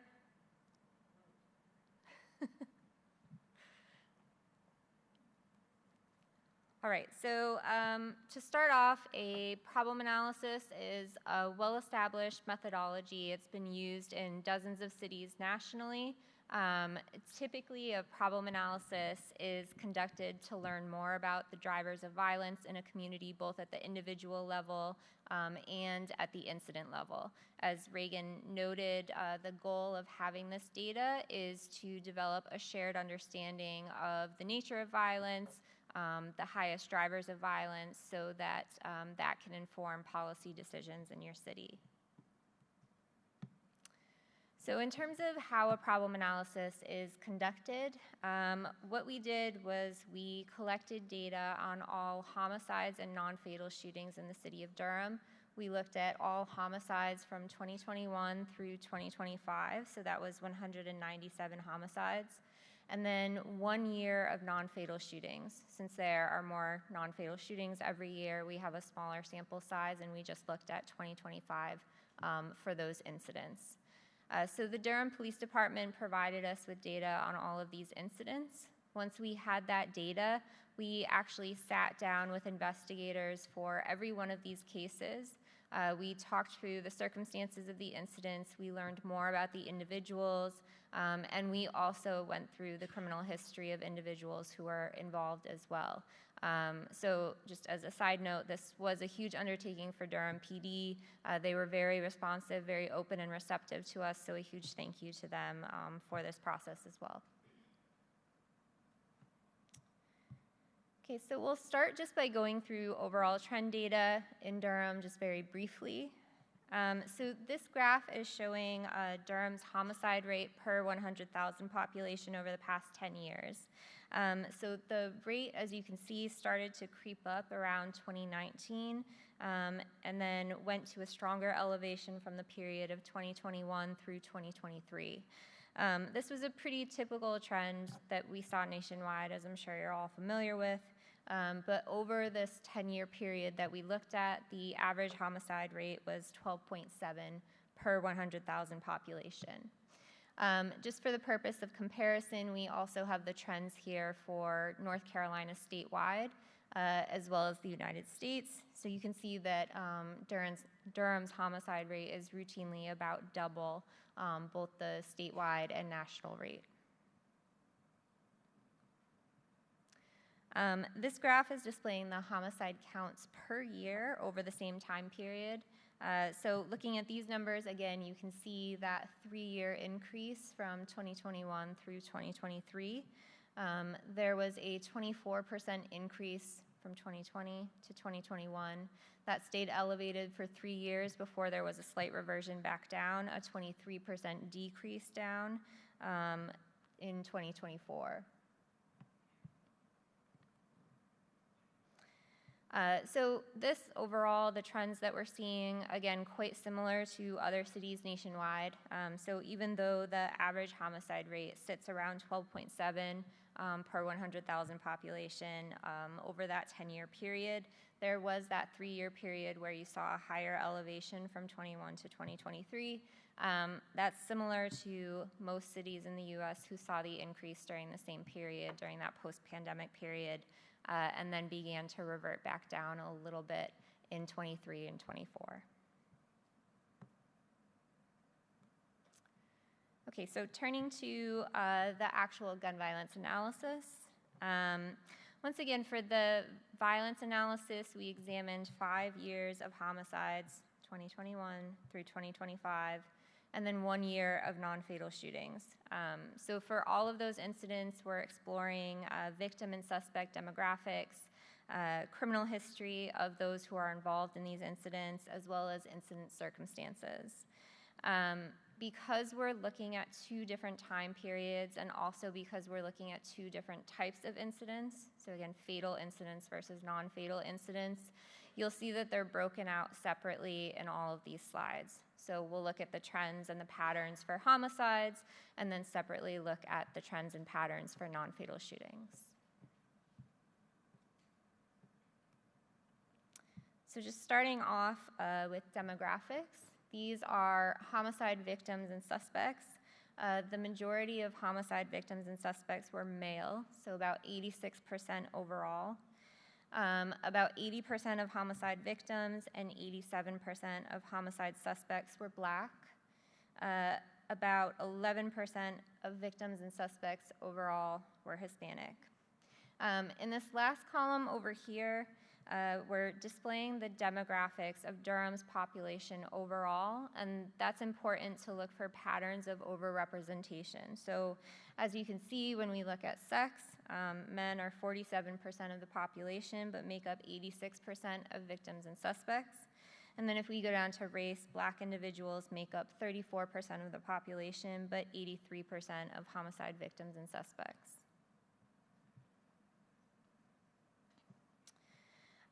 This is the age of homicide victims and suspects. So overall, most victims and suspects are falling in these middle red categories, so 18 to 34. 57% of homicide victims and suspects were between the ages of 18 to 34. And then the average age was 30 years old.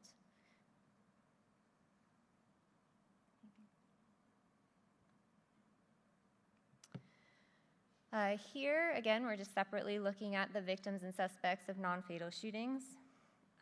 So we do have fewer non-fatal shootings in every city that are actually solved and have suspects. So I'll flag this as we go through, but as you can see, the number of suspects is substantially lower than the number of victims. So I'll just encourage you to interpret the suspect line with a little bit of caution because we're looking at those smaller numbers. So small changes can make huge swings in the percentages. So here, in terms of sex, 84% were male, 80% of victims and 87% of suspects were Black, about 16% were Hispanic, and then the same earlier comments about overrepresentation apply here. So men and Black individuals are overrepresented as victims and suspects of non-fatal shootings in comparison to their representation in the population overall. Next, again, we'll look at age for non-fatal shooting victims and suspects. For non-fatal shootings, there's a little bit more spread in age in these middle brackets. About 75% of victims and suspects were between the ages of 18 to 44.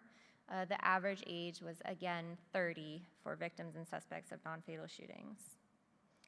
So just overall, looking at these two types of incidents, homicides versus non-fatal shootings, demographic profiles are relatively similar overall.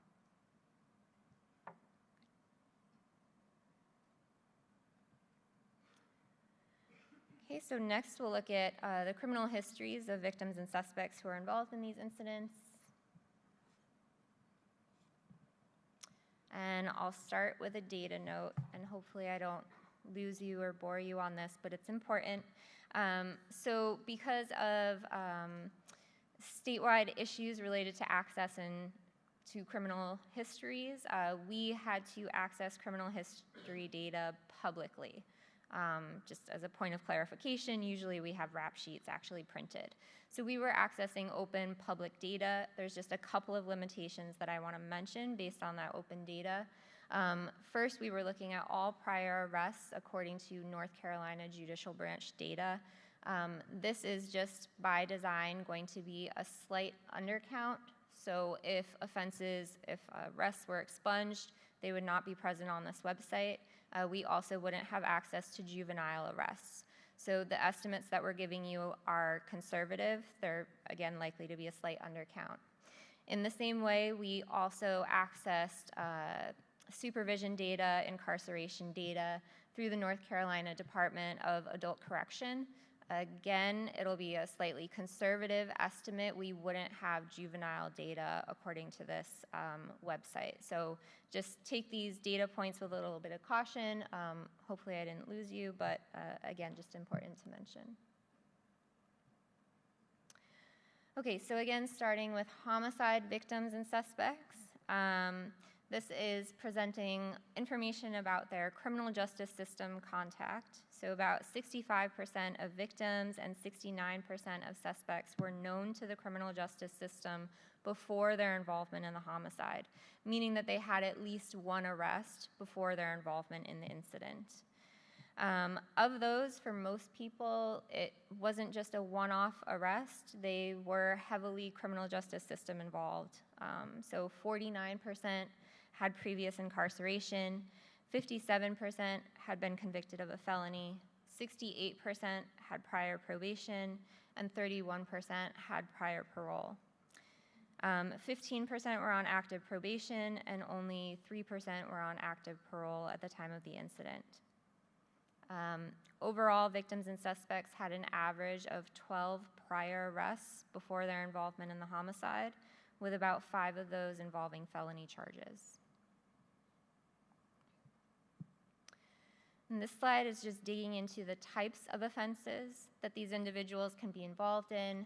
If you look at this total line at the bottom, it's going to be slightly larger because there can be multiple offenses involved in the number of arrests that you saw on the previous page. So within those arrests, most of the offenses were what we call cafeteria style offending. There's actually a pretty widespread across these different categories.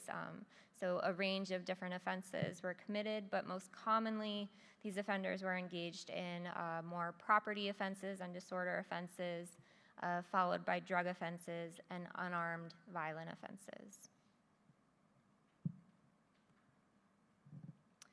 So again, turning back to the victims and suspects of non-fatal shootings, they do look quite similar overall, just with slightly lower criminal justice system involvement.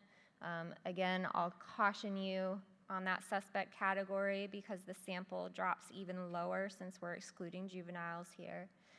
So only 39 suspects are listed. Those percentages are going to look a little strange. But overall, 58% of victims and 75% of suspects had at least one prior arrest before their involvement in the shooting.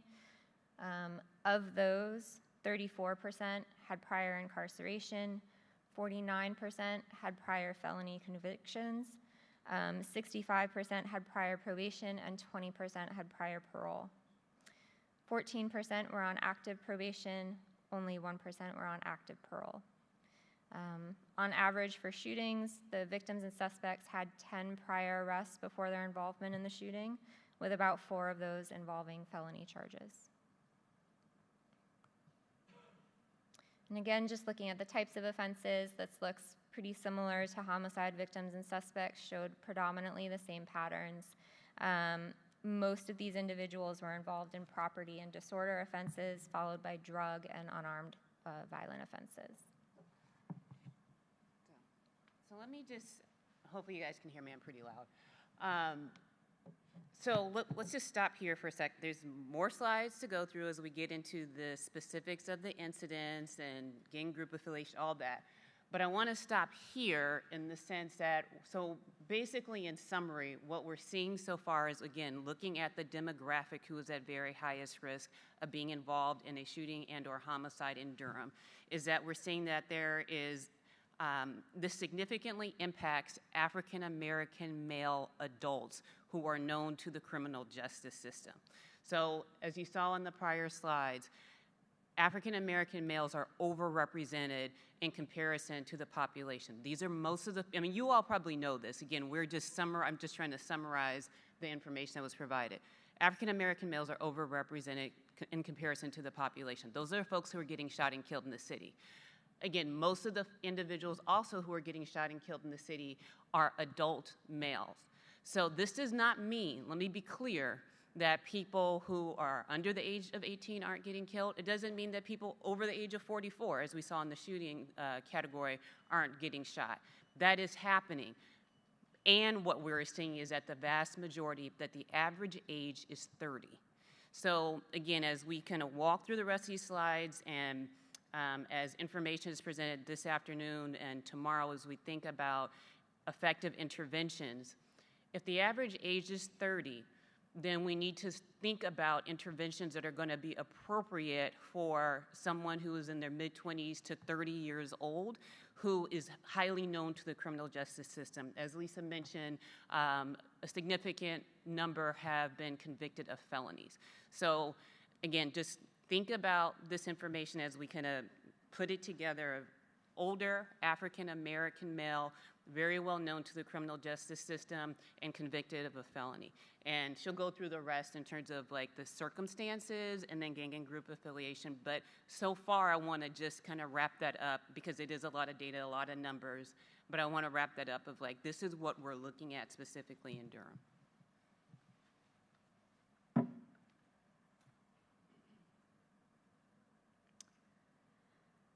Okay, so next we'll turn to the incident circumstances.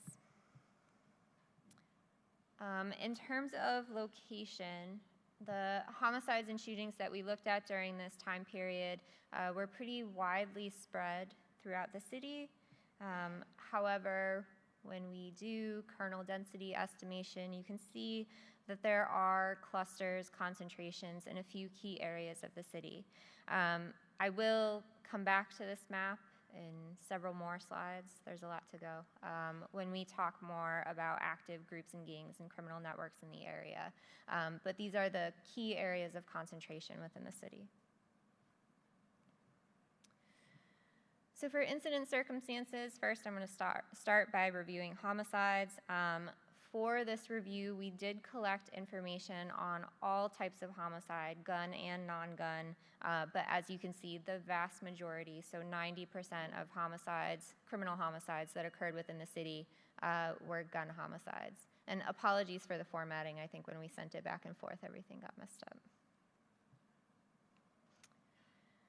Okay, so when we look at these incidents and we try to tease apart group or gang involvement in these incidents, we look at it in two different ways. The first way to look at group or gang involvement in these incidents is to look at whether the incident itself was motivated by a gang conflict. By this, we mean that a shooting or a homicide happened because Gang A is a rival with Gang B, and so they were shooting at Gang B, right? Purely just a gang-on-gang conflict. So when we are characterizing gang-related homicides in that way, 21% of these incidents were motivated by a group-on-group conflict. However, the other way to look at this is to look at group or gang involvement at the victim or suspect level. So this is just whether the victim or the suspect or both were group or gang affiliated, regardless of the motive for the incident.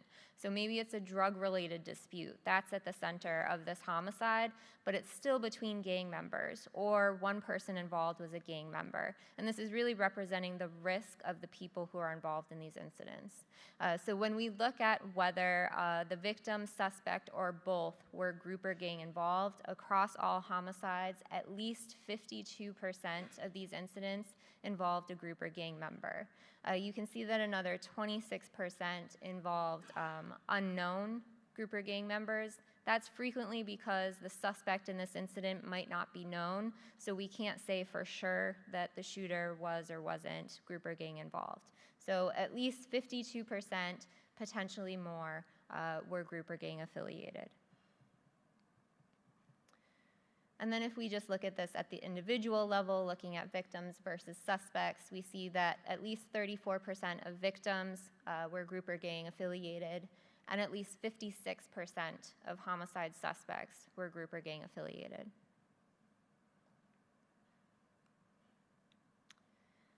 In terms of circumstances, the greatest share of homicides, 24%, resulted from personal disputes between individuals who were known to each other. These were often disputes over money, personal property, women, a big one. The second greatest share was disputes that were between groups. So again, these were gang-on-gang conflicts, Group A versus Group B. That accounted for 17%. And then an additional 4% of incidents involved internal group disputes. That's where we get that total of 21%. And then third, the greatest share of circumstances for homicides was drug-related disputes, and that accounted for 11% of these incidents. After that, you see that the fourth largest share was instant disputes. I just want to explain what that category is. So these are really sudden disputes that arise between people who are typically unknown to each other. A good example of that is like a road rage incident. So just a very sudden dispute between individuals. In this table, the last column is showing the percent of these incidents that are GMI, which is group member involved. So what percent of each category involved group or gang members as victims, suspects, or both? And this is just reiterating the earlier point that even though the motives are different, right, drug-related disputes, instant disputes, robberies, still a very large share of each of these categories is involving group or gang members as victims, suspects, or both. And just, we can narrow this focus even a little bit more by looking specifically at just those dispute-related homicides. So 66% of all homicides involved disputes, personal, sudden, drug-related, and these were disputes between individuals or groups. And then within that subset of just dispute-related homicides, 66% of those involved a group or gang member as victim, suspects, or both. So again, just highlighting the risk and the potential to escalate to violence for people who are group or gang affiliated. Okay, so next we'll turn to non-fatal shootings and look at the circumstances for those incidents. But of course, I have another data note on these. So as I said earlier, shootings in cities and police departments across the country are solved at a much lower rate than homicides are. So for these incidents, we had nearly 39% of non-fatal shootings were coded as unknown circumstances. So for these incidents, that's typically due to a lack of victim cooperation. Shooting victims and witnesses are less likely to cooperate than the witnesses that we have affiliated with homicides. So we see this pattern in cities and police departments nationwide. But that also means that we're missing a lot of information on some of these incidents. So I would just interpret some of the circumstances and some of the statistics that we're presenting in this section with caution, given the fact that we have less information about these incidents.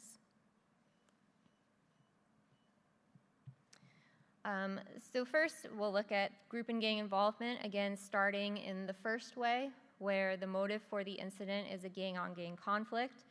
So for non-fatal shootings, about 9% of all of these incidents were motivated by a gang-on-gang conflict. But when we look at specifically the group or gang involvement of victims, suspects, or both, you see that it's a much larger percentage. So at least 32% of these incidents involved a group or gang member as victims, suspects, or both. And then just reiterating my point, you see a much larger share of unknowns here due to the fact that we have less information about these incidents. So likely to be a larger share, but we know for sure at least 32% involved gang members. At the individual level, for victims, at least 23% of these incidents involved group or gang members, or at least 23% of victims were group or gang affiliated. And then for suspects, at least 44% were group or gang affiliated. For circumstances, the greatest share of non-fatal shootings evolved from instant disputes, so 21% of these incidents. The second largest category was robberies at 12%, followed by disputes between gangs at 9%, and then personal disputes at 9%. So again, in the last column, a notable share of these different categories of motives still involved group members as victims, suspects, or both. Down at the bottom, you'll see that unknown percentage, so 39% of these incidents evolved due to circumstances that were unknown to investigators, and in those incidents, victims were uncooperative in 68% of those.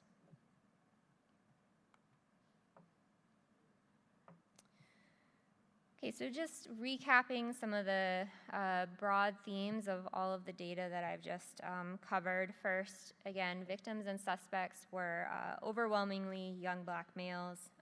In particular, Black individuals were overrepresented among victims and suspects of homicides by a factor of about 2.5. Most had extensive prior criminal justice system involvement. They had committed an average of 15 prior criminal offenses before their involvement in the homicide.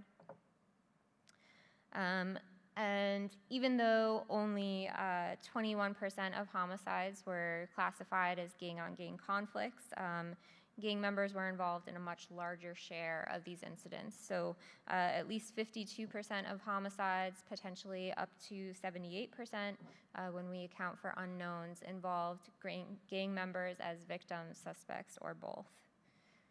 And then finally, most homicides stemmed from personal disputes between individuals who were known to each other. and those personal disputes involved a range of different circumstances.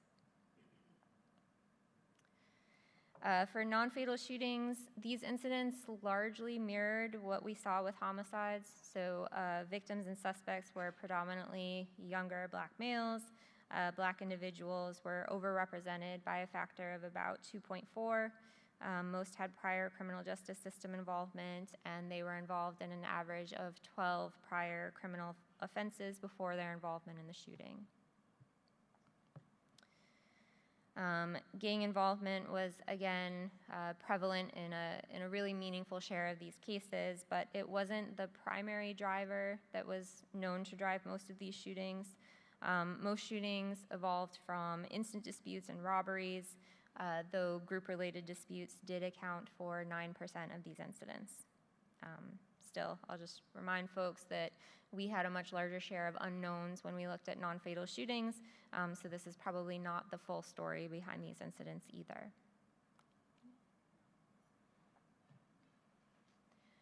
Okay, so one consistent theme that keeps coming up in these homicides and shootings is the role of groups and gangs.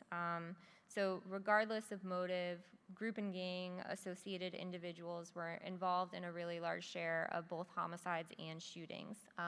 So we did look a little bit deeper into these dynamics in Durham.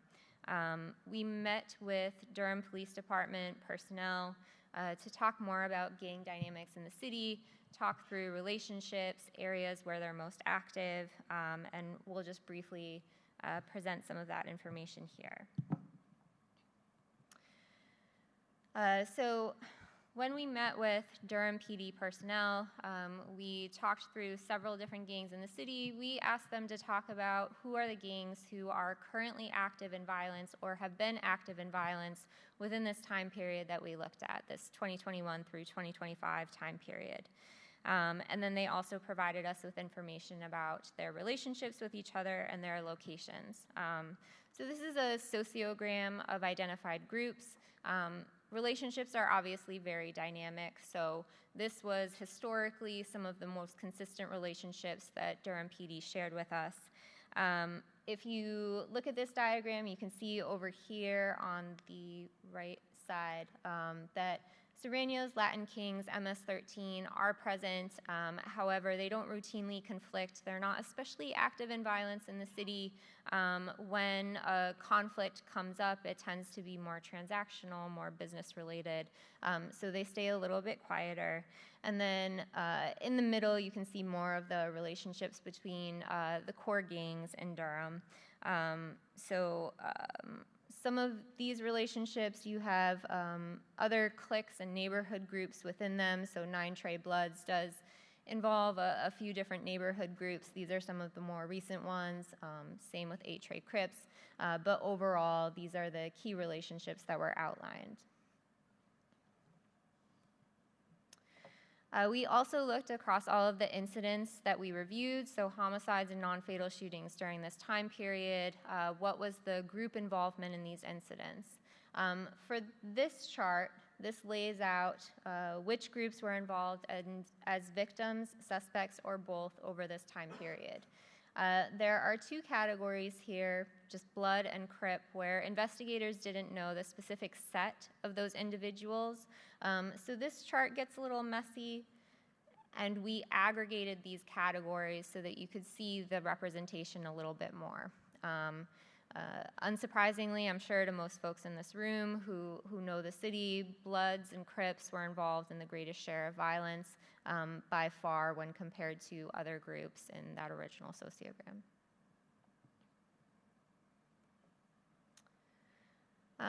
These are the territories.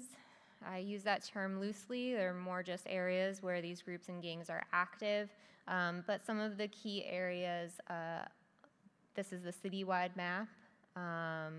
You can see down at the bottom, we have highlighted both Cornwallis Apartments and McDougal Terrace because there are several gangs who are active within those areas, and they do turn into hotspots. This slide just zooms a little bit more. again here. And then, as I said earlier, that I would bring back the heat map. Here it is again, and you can see that these hotspots very reliably overlie the areas where groups and gangs are most active in the city. And this one zooms in a little closer on those hotspots. And so just a couple things I want to add. Again, as we're building and understanding the demographic who's at very highest risk in Durham, now the other category we'll add is gang and group involvement. So that's another thing, again, as we look at what are the appropriate interventions, again, adding that layer of for CBOs and organizations who can work, incredible messengers who can work effectively with that population.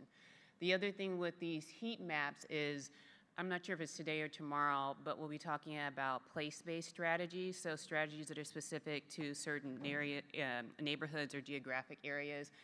This is important when we look at these heat maps in terms of where are the areas in the city that seem to be most impacted by gun violence. So thinking about place-based strategies that could be effective in these geographic areas.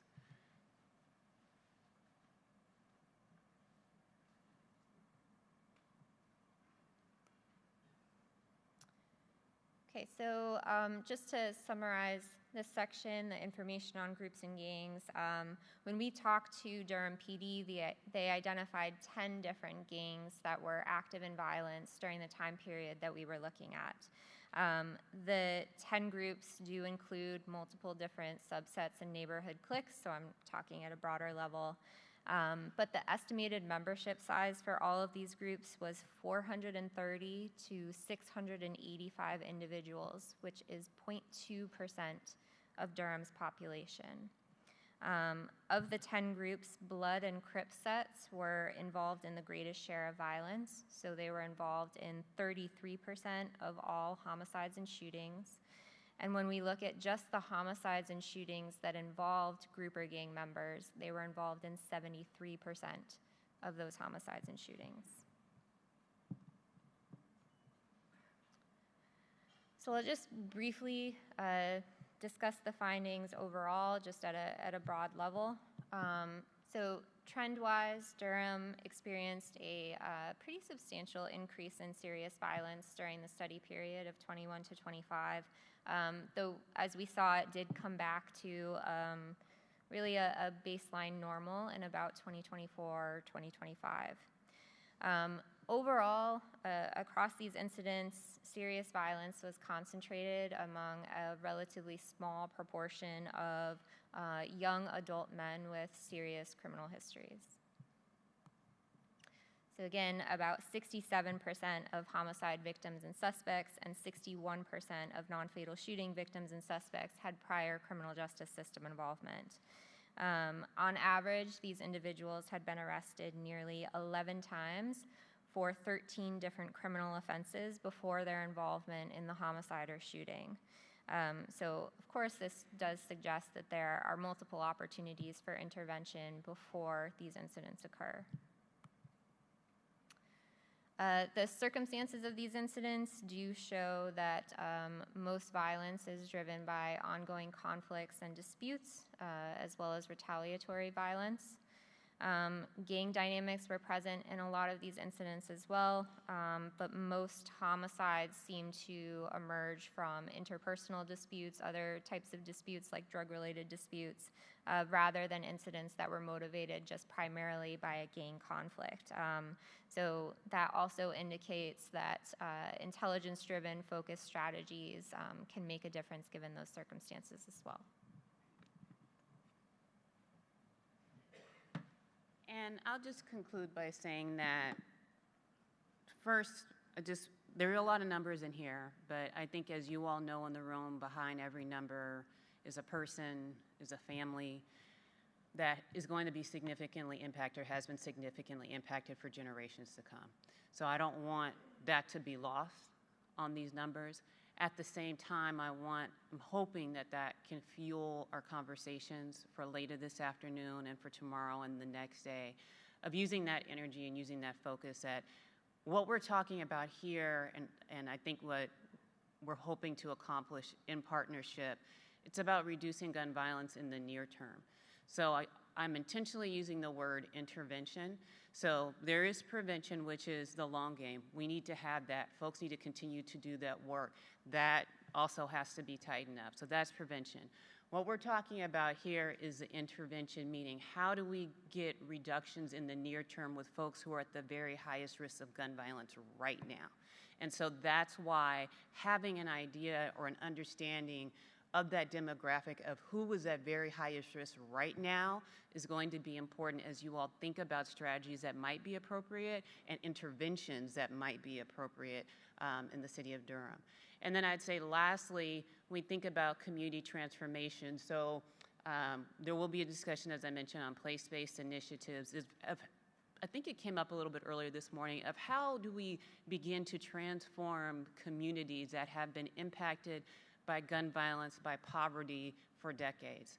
And so that's where, again, there's a role for community transformation as well. But I think it's important to make distinctions in those categories, and the conversation, I believe, for today is going to be more about that intervention. How do we get reductions in the near term? And one of the surefire ways of being able to do that is intervening with individuals who are at the highest risk of gun violence right now. So I know there's a lot of slides, and I'm sure at some point you'll have an opportunity to go through it because it is a lot to digest, but I'm hoping it's helpful and informative so that this information can be used as we have these discussions later today and the rest of the week. So thank you for your time and attention given all of this information. Really appreciate it.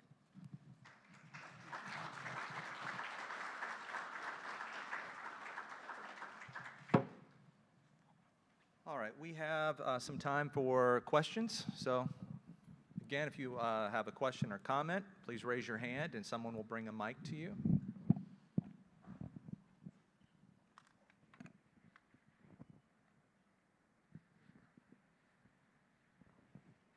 Is it on? Can you hear me? Thanks again for sharing that data. Something struck me as interesting. Durham has to be the only city where its non-fatal shootings are smaller than homicide.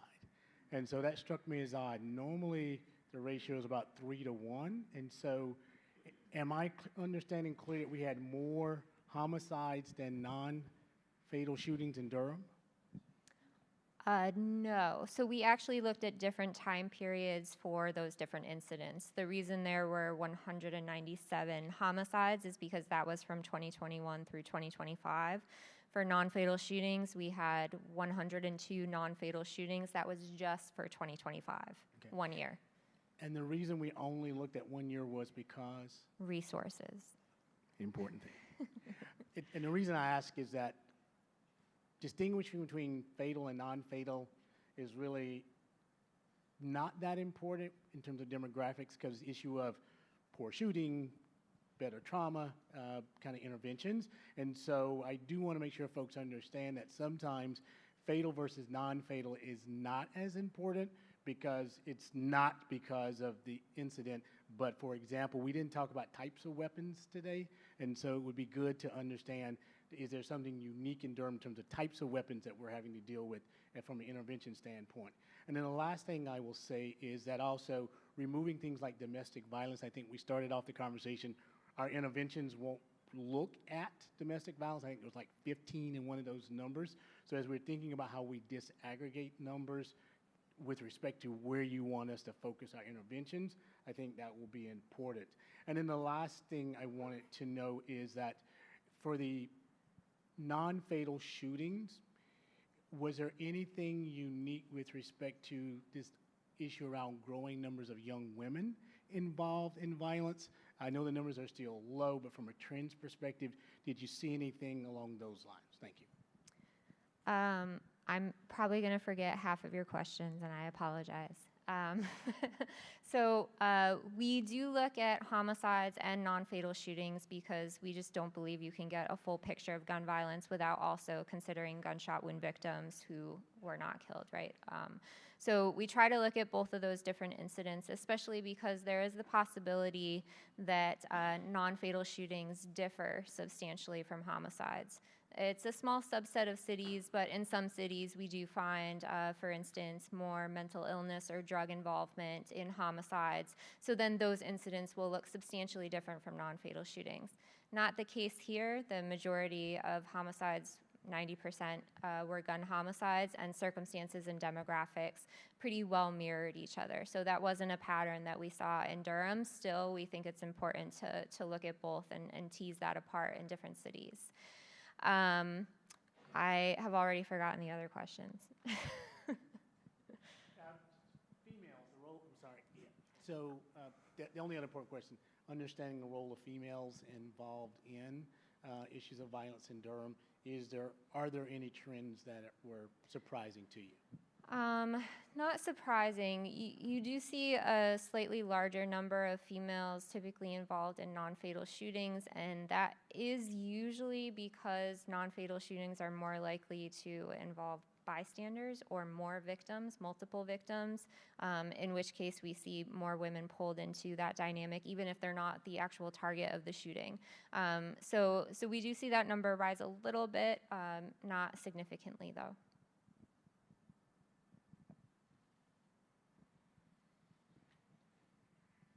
Good morning, Chelsea Cook. I'm on the Durham City Council.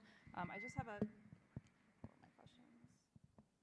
I have 3 questions. The first one is very easy, which is where all would these statistics be available and how widely are we sharing them?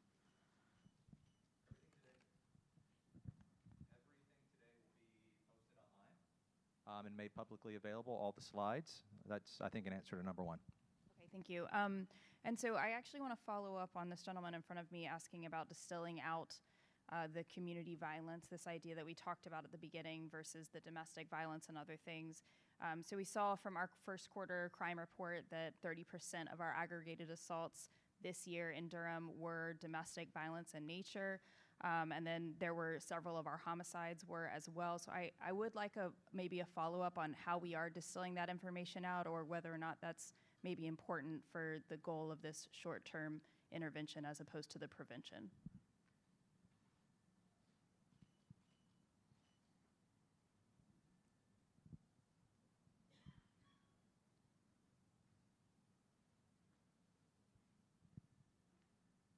I think the challenge here. It's important to acknowledge all of these different forms of violence. When I'm speaking about these issues nationally, I often say we don't have one gun violence problem. We actually have 4 separate but related gun violence problems. We have a gun suicide problem. We have a community violence problem. We have a family or domestic gun violence problem, and then we have a mass shooting problem. The challenge is that those dynamics, the dynamics of those phenomena, although they all involve guns, are actually quite different, and the policy solutions are quite different. And so the solutions and the expertise needed to craft a really good domestic violence strategy are going to be different, although related, to the ones that are focused on the community violence. And one of the things we often say in this work is we're not in the homicide elimination business. We're in the homicide reduction business. And our goal right here is to stop the bleeding. And what we're trying to do is address the single largest driver of homicides, which is the community violence, this dispute-driven, often involving group-involved people, but not necessarily about group dynamics, that conflict and dispute-related violence, to drive down those numbers. So there's a very good reason for keeping these initiatives separate, but clearly those domestic violence numbers are serious, and we need to have separate effort to address them. Yeah, it's just something I'm thinking about as we're talking about having different strategies, and I understand the reasoning for that, but also as we're getting data that doesn't distill out those types, that just want to make sure that we're kind of looking at accurate data as we're creating the strategies. And then my final question is, was there a connection between, or did we look at a connection between victims and then later perpetrators? My understanding from some other research that's been done across the country and other intervention strategies is that folks who are victims in gun violence often then later become perpetrators. I've heard statistics anywhere between like 50 and 80% within a year. So I was just wondering if we looked at that data.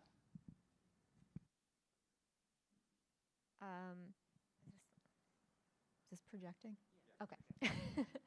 No, that's a good question. We only looked at crossover within our data set. So we would only know that if they were represented twice within our data set as both a victim and suspect or a repeat suspect, repeat victim, or what have you. It affected less than 5 of our individuals in this particular data set. That being said, we weren't able to look at broader measures of victimization. So for instance, we didn't know if someone was previously the victim of an ag assault that didn't result in a gunshot wound, right? So there are other serious measures of victimization that can possibly be gleaned from police data sources if they have access to victimization information. So that could be looked at further, but for this particular study, we could only tell within our data set.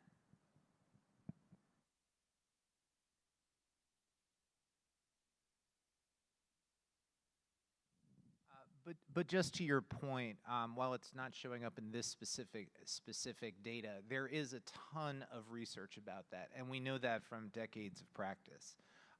Overwhelmingly, perpetrators have been victims of violence first. And one of the things that's interesting, if you look at these two groups, supposedly separate groups of individuals, suspects and victims, demographically, they're almost identical. And so that's something also to keep in mind, is that today's victim is tomorrow's perpetrator and vice versa. And that's something that we're very aware of, even if it doesn't show up specifically in this problem analysis.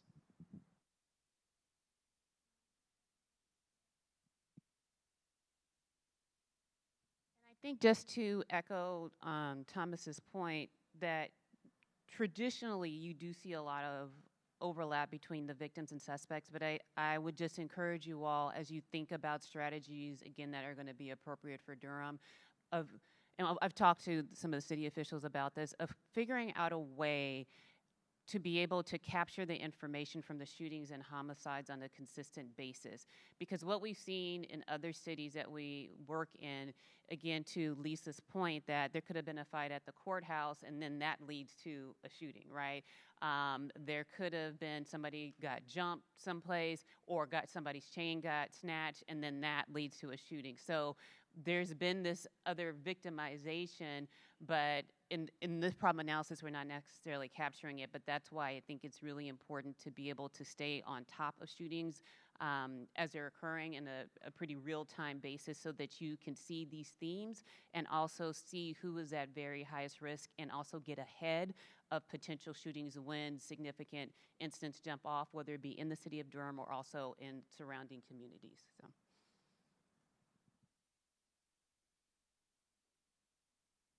Good afternoon again. My question is, we're not using juvenile data, but we're using gang and group data conflicts.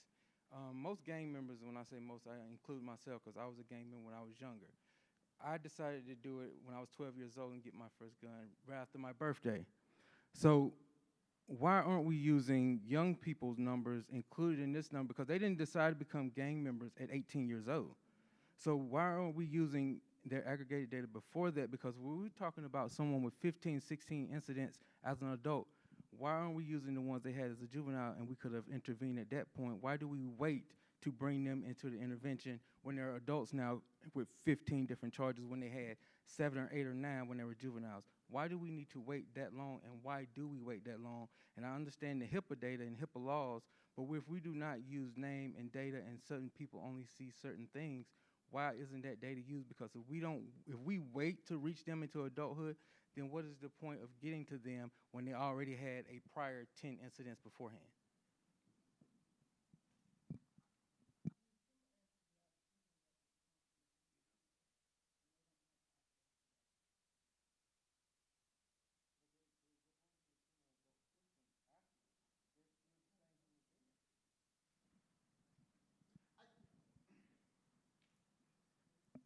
Hey, I'm Satana DeBerry. I'm Durham County District Attorney. What I said was a simple answer to that question is that juvenile records are sealed. They are confidential. They don't have access to them, and we can't provide access to them. We don't even keep them in a public place in which you can get them. So that would require a change of the law. Now, does that mean we don't know who they are? No. Does that mean that law enforcement doesn't know who they are? No. And I'm sure in these discussions that they had with the investigators, they have at least they have at least incidental knowledge of who they have known as long as who they have known and for how long they have known them. Does that answer your question? You're not going to ever see the juvenile stuff reflected up here. But that doesn't mean that we don't know who they are. Well, I mean, that's what we're here for. That, as the mayor said before, that's what we're here for. We're here to identify those folks publicly and to drill down on, you know who they are. People tell me all the time, well, the streets say this, right? One of the things we need to talk about, from my perspective, is that information that's gathered for the purposes of intervention and for information needs to be different than what we gather for prosecution. And we're very focused on gathering what we need for prosecution, but that means Ms. Tanya doesn't get talked to for information about how do we avoid things beforehand. And so what we're just trying to do is move backwards in this process, because once they get to me, it's too late. Once all this data is available, they're dead people on the ground. They're people whose lives have been impacted forever. So.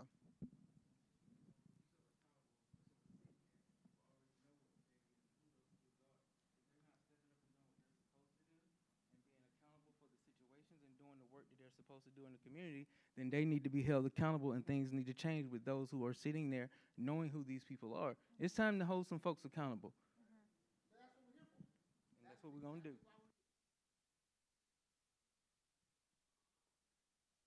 Yes. I was just talking about the percentage of the high risk. It was like 80-some% was black, and you were saying that their ages were between 20 and 30.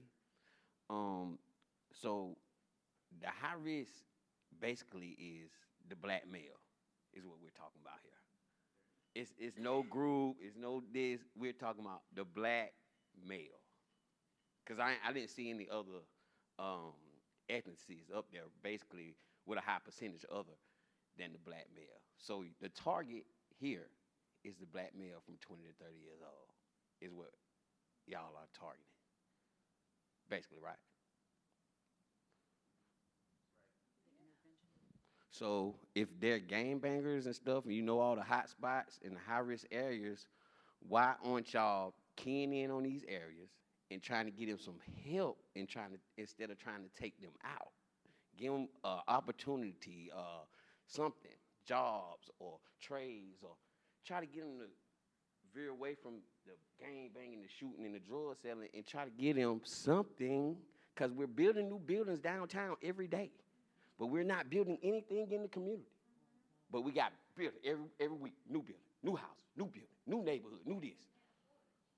Exactly, but we got resources. They got an $85 million with Parks and Rec, but these kids don't even got nice parks to play in. They want to do something with the police station downtown. Turn it into a state-of-the-art rec center. It's right there by the bus station. You want to know what to do with it? But I'm going to get out of here while I can. I really want to appreciate your comment because, again, yes, African-American males, older African-American males, I say older because they're not 12, but adult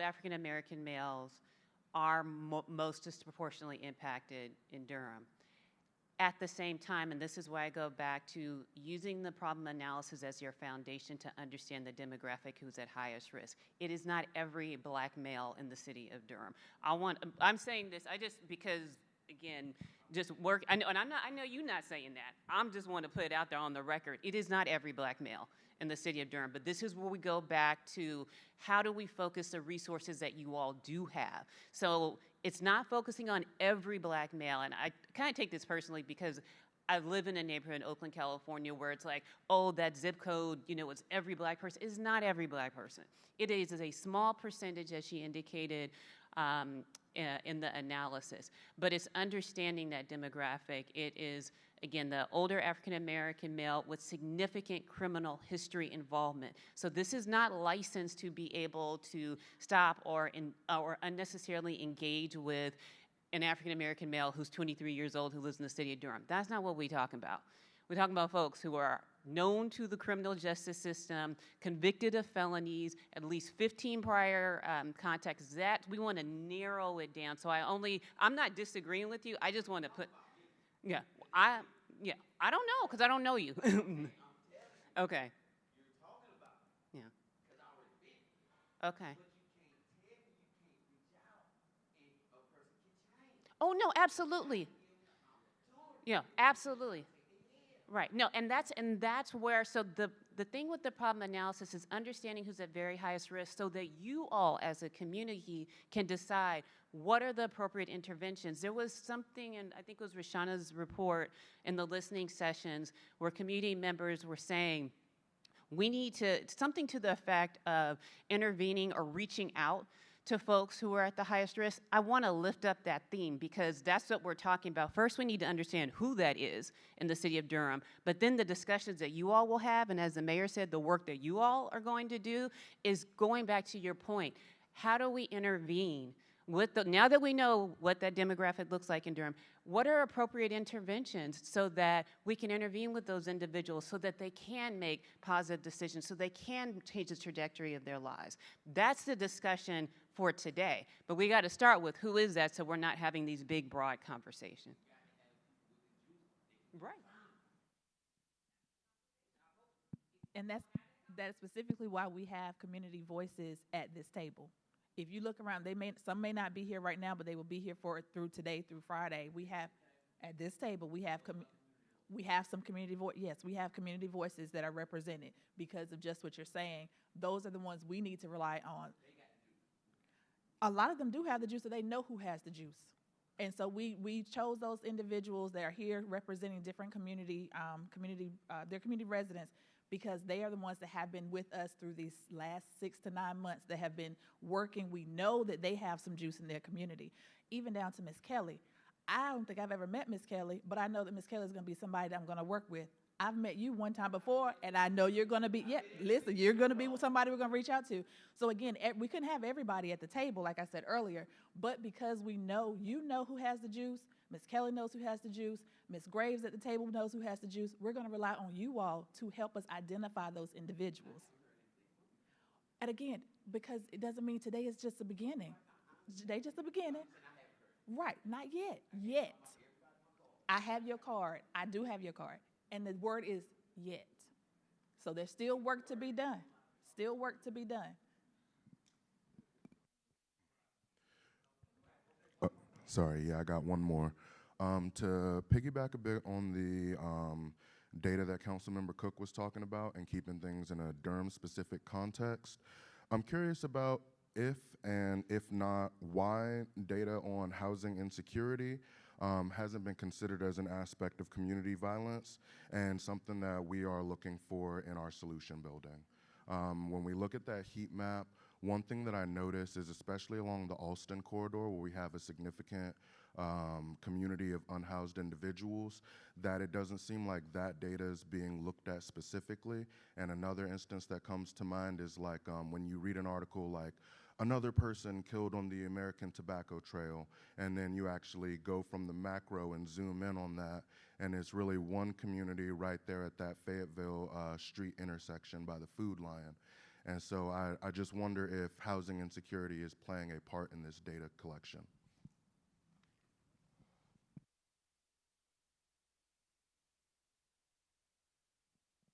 So again, I think this goes back to the problem analysis is really just your kind of foundational document to help you understand what is driving gun violence now in the city.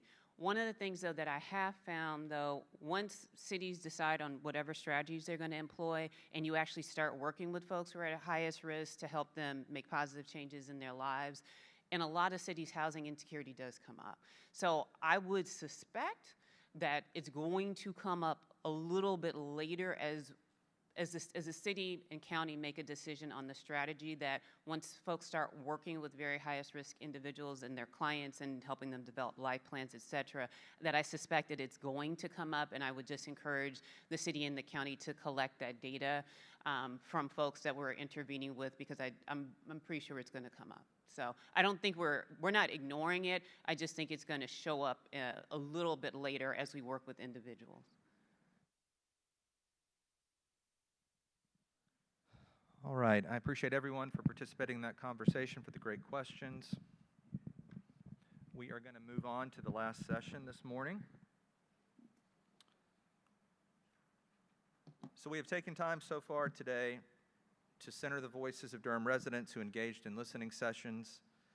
We've looked at the data to understand what are some of the major drivers and where we should focus attention most when we talk about community violence. We're now going to bring up Thomas Abt for the last session, which are really focused on the principles that we can center in this work to give us the best chance of being successful. Principles that could be applied across a variety of different strategies, but principles that are evidence-informed, that when we think about what we have heard from Durham residents, when we look at the data, these are principles that align with that can give us the best chance of being successful. Thomas?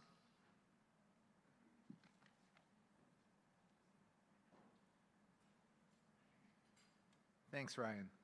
So the idea here is to give folks in the working group and in the room at large a sense of the principles that have been most effective in reducing violence across the country. It's ultimately going to be up to the folks in this room how best to apply those principles and to make concrete decisions around them. But it's good to know the sort of general direction that has been most successful. And also, it's just good to make sure that we're really on the same page as we start this effort. So in terms of that, I just think we need to, again, just make sure that we understand the definitions, because if we're not talking about the same thing, we can get off track very quickly. When we're talking about community gun violence, we're talking about gun violence that is happening in community settings. It's sometimes known as street violence. It's connected but not the same as youth violence. It's also a form of gun violence. It's the everyday violence that is causing the most homicides and shootings on the streets of Durham. And it is primarily committed by, adult men without a lot of opportunities and without much hope. And as you have heard, that is often a retaliatory cycle of violence where victim and perpetrator can be blended. Why do we focus on this? Because it's the #1 driver of homicides. This is the way we can save the most lives. There's no way to quantify the suffering of a mother who's lost a child. There's no way to measure a young life cut short. But when you do an economic analysis of all of the various costs associated with gun violence, the costs are massive. A conservative estimate is that every homicide costs anywhere between $10 to $19 million in total social cost. And if you look at that, if you multiply that by the 33 homicides that Durham had last year, and just using the $10 million figure, that's at least $330 million in total social cost that the city has spent on these tragic events. And it's just incredibly important to understand that high rates of community gun violence, especially homicide, are going to make everything that Durham wants to do harder. It's going to make, especially in these impacted communities, high rates of community gun violence are going to make it harder to reach your health outcomes, your commercial and economic outcomes, your housing and education outcomes. Violence is going to make all of these things harder because without a certain measure of safety and security, it is very difficult to let people thrive.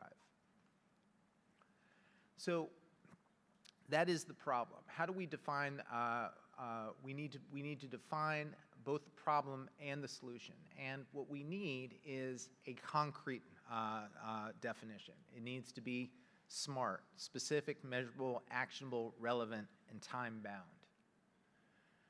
When I often sort of start with a sample definition of the problem. This is a definition from my book, Bleeding Out.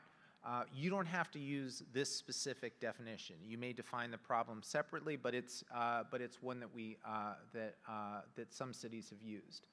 Unacceptably high rates of lethal and potentially lethal violence committed in public spaces, as measured by the number of homicides and shootings that result in injury.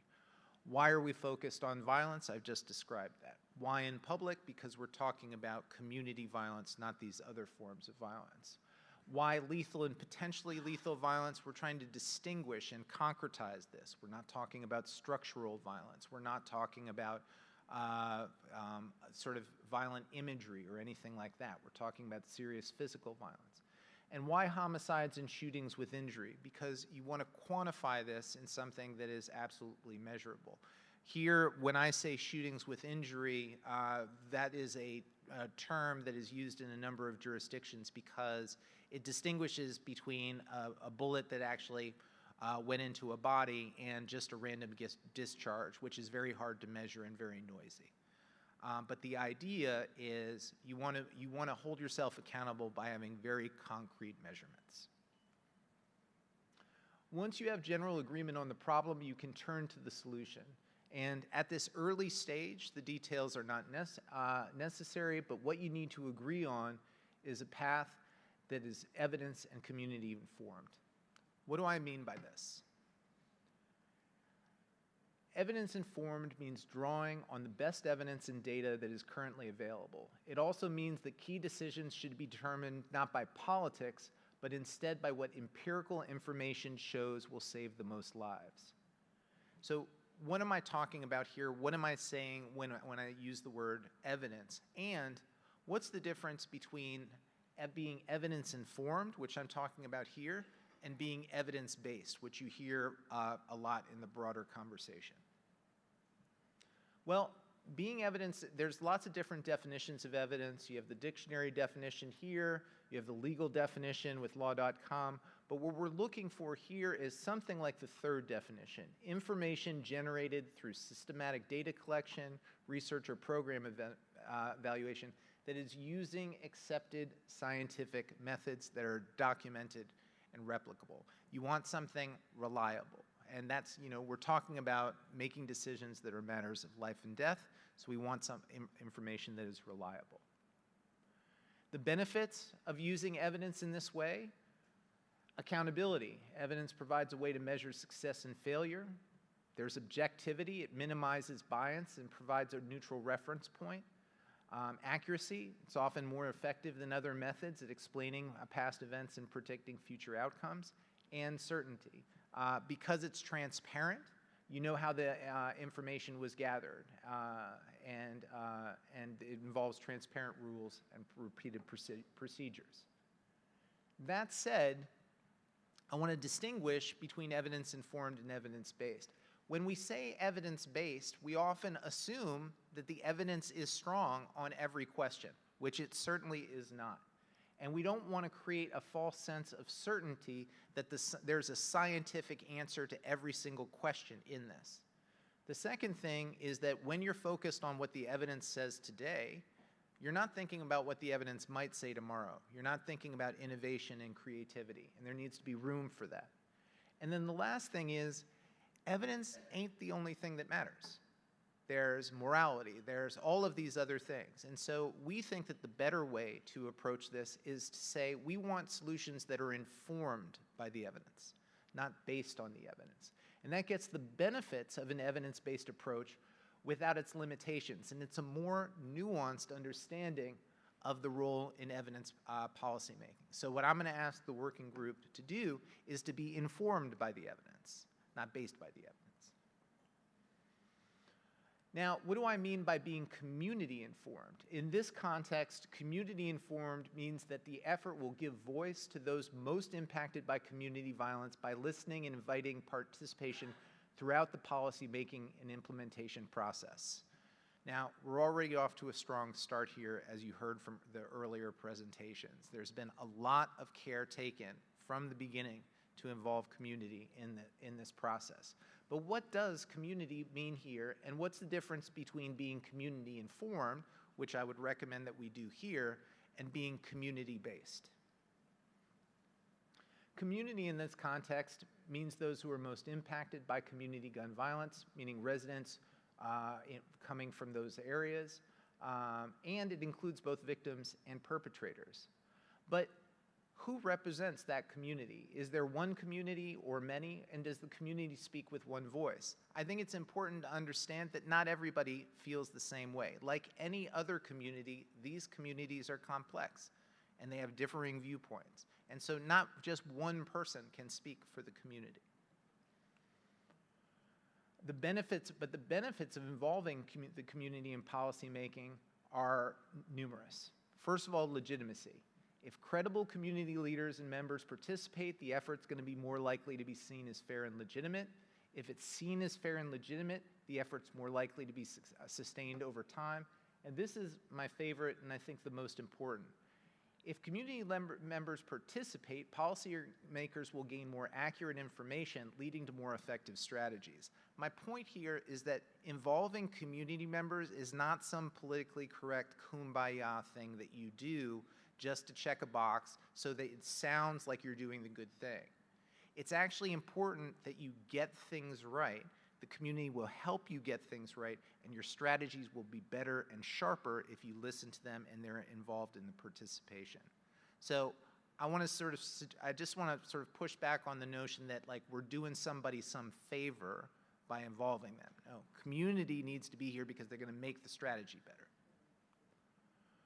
Now, when you use the term community-based, you assume sometimes that the community can be easily defined. And I think we all know that that's actually a lot more complicated than we think. It assumes that the community has all the necessary expertise and information. And I actually think that's profoundly unfair. You know, we often sort of say, it's a buzzword to say, well, you know, those who are closest to the solution or closest to the problem are closest to the solution. That's true to a certain extent, but it's also neglecting that there are lots and lots of other insights and resources and other things, and other people who are responsible for the problem who have an obligation to participate. And so I think it's important to understand that, yes, we need the community at the table, but there is a role for academics, other experts, law enforcement, and other people to blend these expertise. And it assumes, candidly, that the community wishes are the only consideration in policymaking. And that's also not the case. And I think we're not often candid, and that lack of candor can lead to disappointments and lack of trust. And so I think that that's important to understand as well. So I think that if we talk about being community informed, again, we get the benefits of community involvement without these disadvantages, and we have a more nuanced approach. The idea here is that nobody gets a veto. A good process here is not going to be one where you get a bunch of academics coming from out of town who lecture you and tell you what to do. That's not a good process. It's also not a good process to just say, we're just going to solve this all by ourselves and not listen to anyone else and not get the benefit of additional information. There's no one group here who has a monopoly on the truth. The best thing to do is to combine all of these things, and that's the more nuanced approach that we're trying to recommend here. Now I want to talk about some key principles in terms of the work moving forward, meaning whatever strategies you decide, they should be consistent with these principles. Number one is focus. Given the concentrated nature of community violence, as you heard from the problem analysis, as well as the relative scarcity of resources, we need to have a focused response. And that means targeting what matters most. So what does that mean and why is it important? You saw it in the problem analysis, but there is decades of social science research that show that in every city, Durham included, the majority of violence is concentrated and perpetrated by a small percentage of the overall population. And because of that, what we've seen across hundreds of evaluations, hundreds of strategies, is that generally speaking, the more targeted, the more focused interventions are the more successful. It's true in policing, but it's also true in gang prevention, reentry, and other things. It's not just true in criminal justice. It's also true in public health, where tertiary prevention programs tend to outperform secondary or primary. The general idea is that if you want to be successful in reducing violence, you actually have to focus directly on the violence. Now, some folks talk about displacement. Well, what if we focus on this one, on this one housing project? Isn't the violence just going to move down the street? Or if we focus on this one group, isn't another group just going to pop up? Well, fortunately, we know from decades of research that that's actually not the case. There's something sticky about violence. It takes a lifetime of trauma to prepare someone to pull the trigger. And so if you can convince that person to have an honorable out, or if you have to separate them from a community, there's not someone just ready to jump right up. And the same thing is true in terms of places. It takes decades of disinvestment to create a hot spot. And so they don't just jump around. What you've seen is a durable concentration here in the city. So there's benefits to focusing on these concentrations, and this is something that Reagan was talking about several times. Next principle is balance. We had a questioner from the audience talking about this. Balancing prevention and punishment works far better than either approach in isolation. We need a range of incentives that promote positive associations and activities while deterring violence. You need both carrot and stick. So what does this mean, and why is it important? Again, if you look across hundreds of studies of what's worked and what hasn't all across the country, you're going to find some very successful tough-on-crime strategies, and you're going to find some very successful soft-on-crime strategies. And you're going to find some very ineffective tough-on-crime strategies and some very ineffective soft-on-crime strategies. And ultimately, what the science is telling us is basic human nature. We don't raise our kids with all punishments or all rewards. We use both to maximize behavior change and educate them. These high-risk individuals are no different. So we're going to need a combination of carrot and stick in order to maximize behavior change. We need to engage these high-risk individuals with empathy and accountability. And so we're going to need prevention and intervention to divert future offenders and enforcement to deter or incapacitate them. And I've been doing this a long time all across the country and even in some cities around the world. I have never seen a city that simply arrested its way out of gun violence. But I haven't seen a city just program its way out of it either. So just keep that in mind. Now, the first two fundamentals that I talked about, focus and balance, are intended to preserve public safety. The third is intended to build legitimacy by treating communities and individuals justly. Those first two are about what to do, and this next one is about how to do it. And so what do I mean, and why is it important? We know that violence is closely associated with legitimacy. And unfortunately, that perceptions of unfairness and illegitimacy can cause violence. We don't have to look very far back in our nation's past to see that. A highly publicized incident of police violence followed by sharp increases in violence in those cities and across the country. And there's two large bodies of evidence that talk about this: procedural justice and legal cynicism. We don't need to get into the weeds right now, but the basic idea is that when folks don't believe in the system, they don't use the system. And they don't use the system for what might be its most fundamental, most historical purpose, which is the nonviolent resolution of disputes. So if you're in a community where folks don't trust the police and you don't trust the police and someone beats up your cousin, you're not going to call 911. You're going to call your boys. And then that beating can lead to a shooting, can lead to a killing, and the cycle of violence and retaliation has started. And so it's really important to understand that whatever we do in this space has to increase legitimacy and increase fairness. It can't reduce that trust or fairness.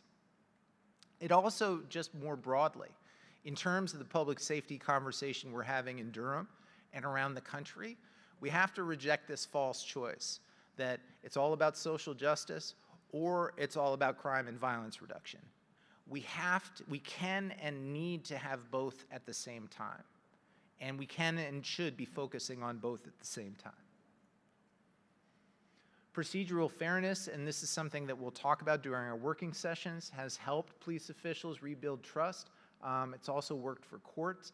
And we're going to talk about what it means to be procedurally fair, about respectful treatment, unbiased and transparent decision-making, and voice and opportunity to be heard. And what we want here is we don't want it just to be part of street encounters with community members. We want to build it into the process that we're creating today. The last thing I want to talk about is if violence is concentrated among a small number of people, places, and behaviors in Durham, we need to focus on those people, places, and behaviors.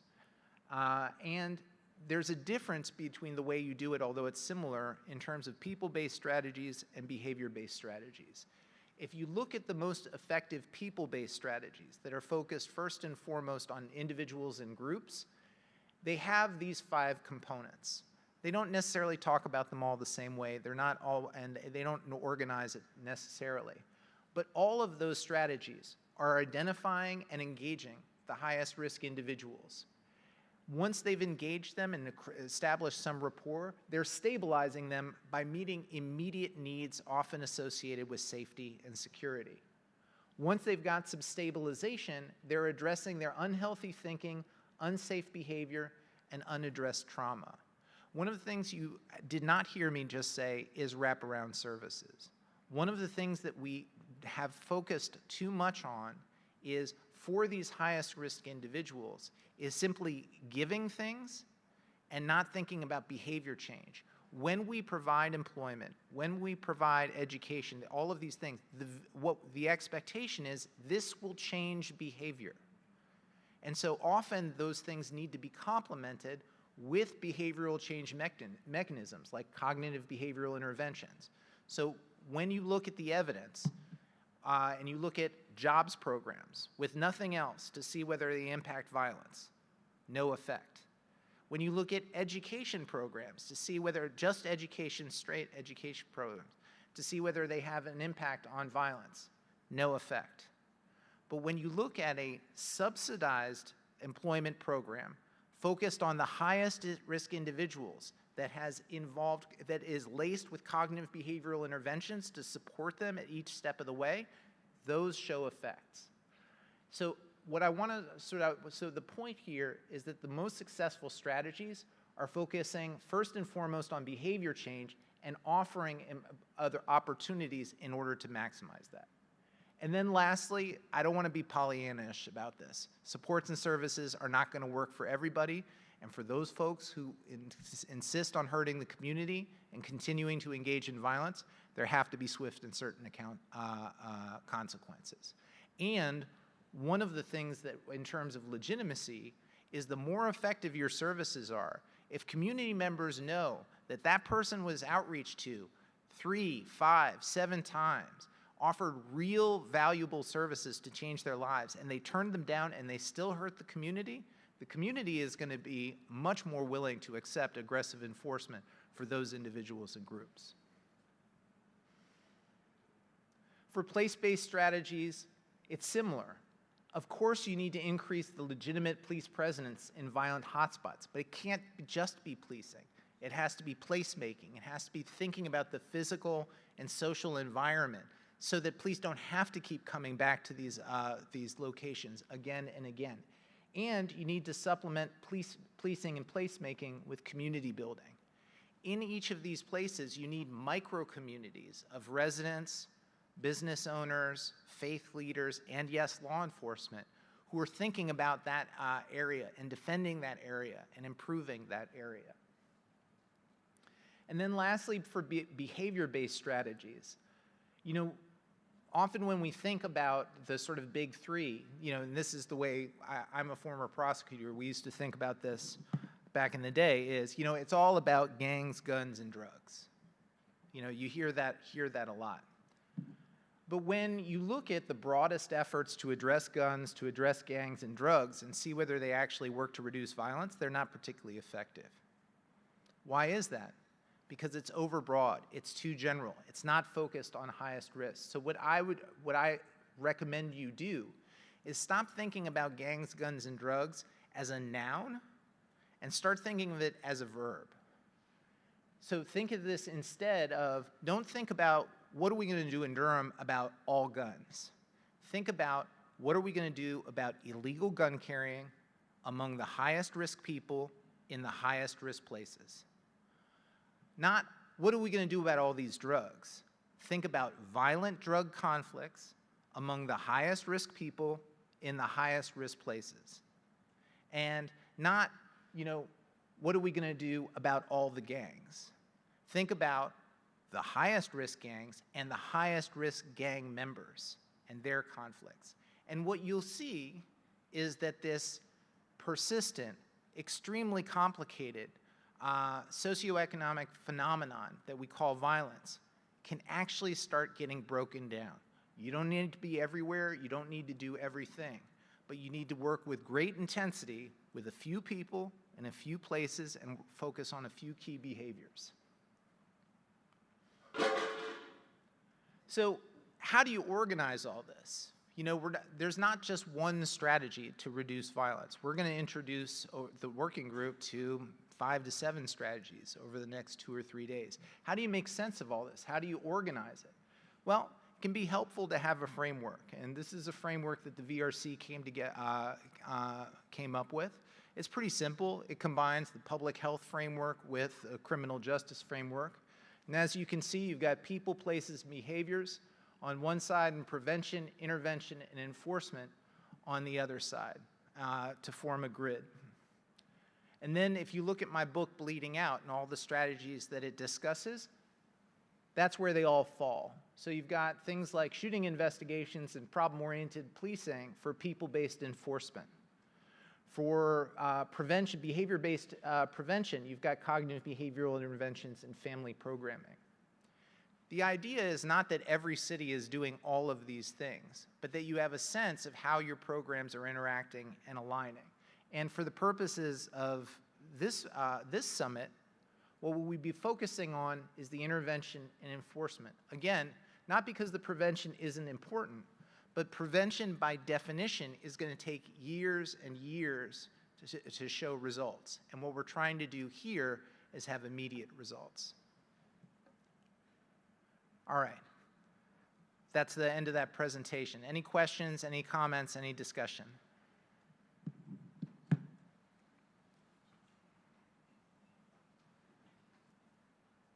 Yes. A mic is coming to you. I'll be loud.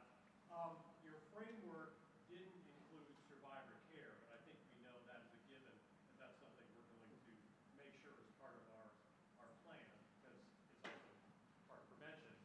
But my question was regarding, we're Durham focused, but talking about collaboration and factors, what either are you, softball question, or you get to consider it, hard question, how optimistic are we all that state and federal can be partners in funding or legislation or effective enforcement? I see Satana shaking her head on the side. Yeah, it's a really good and tough question. And yes, just to point out, in that slide, that's not a representative of every potential strategy. We're not limited to the strategies on that slide. But to this broader question of state and federal collaboration, at the end of the day, you need, and I think the mayor was very clear about this, you need to lead in this area. The state is not going to do it for you. The feds are certainly not going to do it. And my colleague, Amber Parker, is going to talk about this much more, which is once you have a very clearly defined local strategy, it's going to really clarify what you want and need from your state partners and from your federal partners. And you'll be much more effective in figuring out how to get resources from them and how to align with them and those things. So once you have, I'll never forget it, when I was working for the White House on the National Forum on Youth Violence Prevention during the Obama years, we had an executive from Target who was a corporate partner. And he said something that really stuck with me. And he said, investors are attracted to infrastructure. Meaning, and a plan is infrastructure. If you want to attract funding, you want a plan that folks can attach to. They want to have a very clear sense of direction. And so if we do that here in Durham, that's going to make it easier both for fundraising in terms of state, federal, but also private. So I hope that answers your question.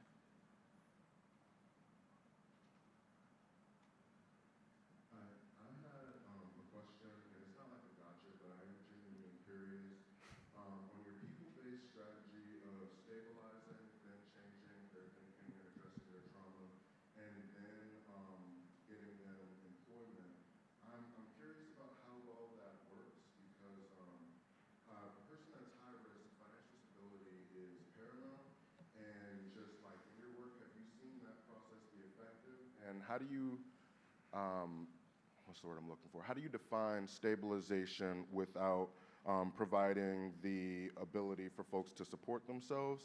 And I know that we're resource rich, but do we have enough resources? If I assume that stabilizing is like really housing, making sure that they have food and access, but a lot of folks not being able to work is a thing that puts them in bad situations. And I don't know if it's like a chicken or the egg. You can't hold down a good job without addressing your trauma, but you can't get, or you can't work and be able to address your trauma without being like financially stable. Yeah, it's a really good question. It's not a gotcha question at all. And I think, first of all, with that slide, it's not literally that you do A, then B, then C, then D. These are 5 components. Maybe they flow roughly in that order, but they're often overlapping. The employment issue is a really interesting one.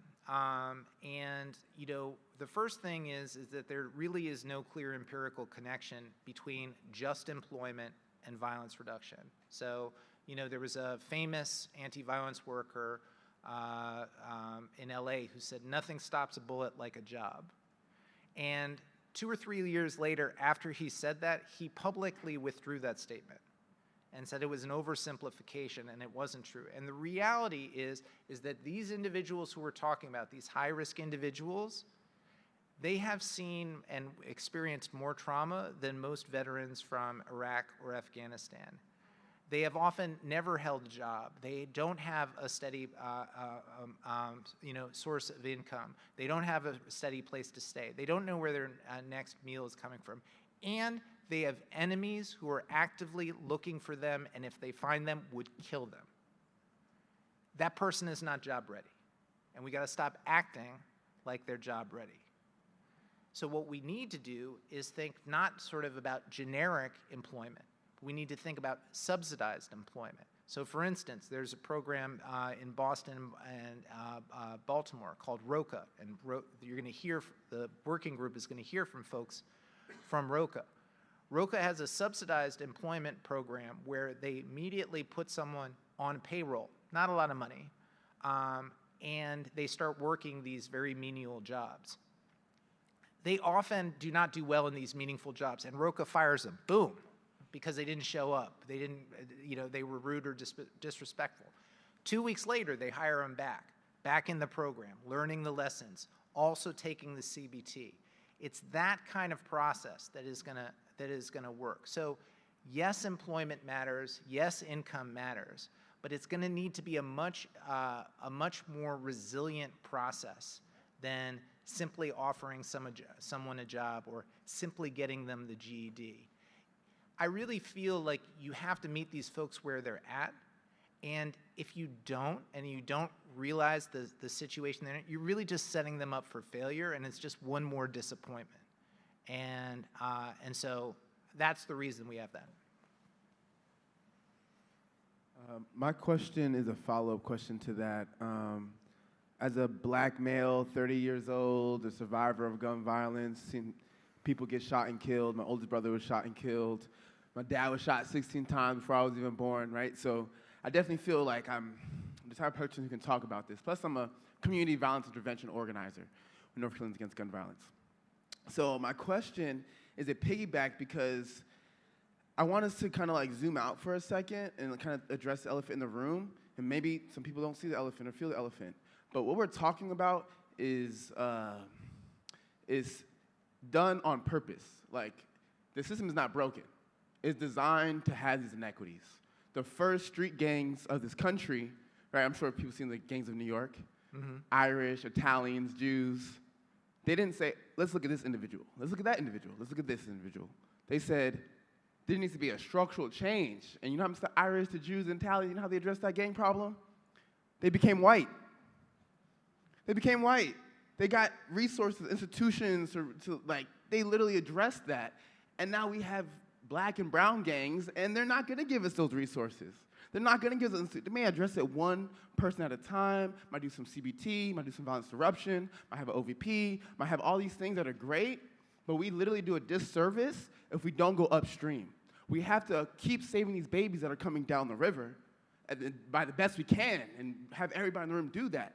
But we are becoming hypocritical and becoming poverty pimps if we do not at least have a conversation on what it looks like to create a team to go upstream. And that's why I brought it up earlier, because we can have all these fancy conversations about how do you address those who are most marginalized. We will continue to have people with the same problems over and over and over again if we don't address the root causes. So again, I just want us to think about, in this plan for the next 3 days, how are we talking about that? Because it can be both and. It could be diunital. It does not have to be dichotomous. Yeah, I take your point. I respectfully disagree that it's hypocritical to focus on saving lives right now, particularly black and brown lives. But I do think that we can do both at the same time, but that those are two very different processes. One process involves, a very relentless approach on helping those who are most at risk right away. The other is a long-term advocacy approach, and and involves different actors and different strategies and different timeframes. And so, if you were to push those two together, you're going to get a mediocre strategy on both. And so, what we're trying to do is have a successful short-term strategy, and we can partner on the successful long-term strategy. But it is, it's too much to ask of, also, you're talking about something that implicates Durham, but is also statewide, nationwide, worldwide. And not all those people can be convened here. And so I would just ask you, respectfully, just be open to doing both.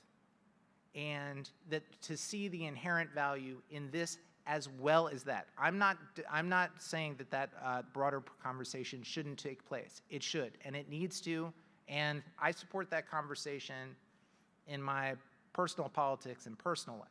But as an anti-violence expert, I can tell you that the way you're going to reduce violence and save lives right now is by focusing directly on the problem. Other questions, comments? Also perfectly appropriate to disagree, have these and have these conversations.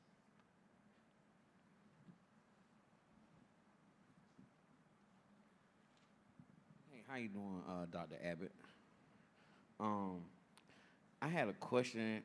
This is when I was doing my research when I watched the December 17th, and it said something about the terrible cost of community gun violence. And it was saying how you can, add up each homicide cost from 10 to 19 million regarding like the criminal justice, medical, and other costs. And I was like, to myself, I said, this is my own opinion. How can you add up a person's life and say that that life would have been worth 10 to 19 million? Yeah. Well, Is it saying I that did the it criminal again. justice system was gonna lose out if the person didn't live because they targeting the black male? So the criminal justice would have lost a few million, and we have the medical lost a few million if this person would have lived. Why? How can you even say a person's life would be worth 10 to 19 million when a person's life is priceless? Yeah, I think it's a great point. I mentioned that that it's impossible to quantify that today, and in my book, I mention a bunch of figures, but I also name a bunch of people, victims, perpetrators, and others. So I understand that this is about real people. The thing is that ultimately, what we're doing here, what the VRC is trying to do, what I try to do in this work broadly, is we're trying to solve the problem.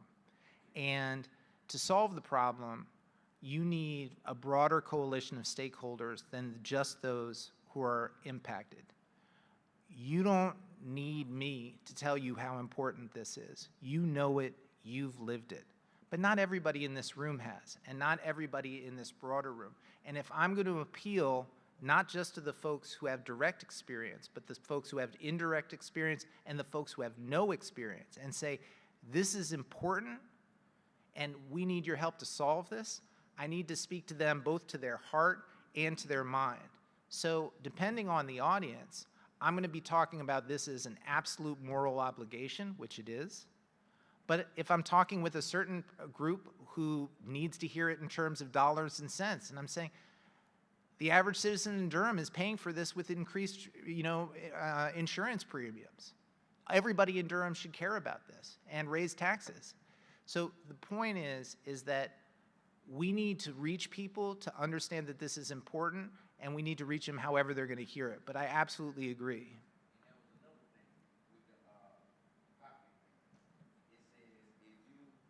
Have a homicide on a block, the property values in that area are going to get depressed in the following year. So is all this gun violence reduction is because we're getting all these new properties here and they don't want their taxes to go up? No, the point is in the book, as I describe, is the gun violence that you're seeing in the city of Durham is suppressing property values, particularly in the most impacted areas. And so if we are successful, property values are going to rise. And that is going to create more income for the city. And then we need to channel that income back into those neighborhoods. And so basically, if this works, which I believe it will, you'll create a peace dividend. That money that you would have spent, all those costs of those very human tragedies, as you said, can be spent on other things. Pro-life things, pro-human things. And so that is the idea. But you're right that sometimes talking about the dollars and cents, it rubs people the wrong way. I'm a pragmatist. If I'm going to save lives and you need to hear it in terms of dollars and cents, that's the way I'm going to give it to you. If you need to hear it in terms of the moral life, talking about the specific victims. For me, a lot of this work started with Kim Odom, whose son was murdered, a few miles from my house in Boston. And in many ways, I kind of wrote the book Bleeding Out for her, and she's profiled in the book. So however it impacts you, I'm going to do that. All right. Thank you.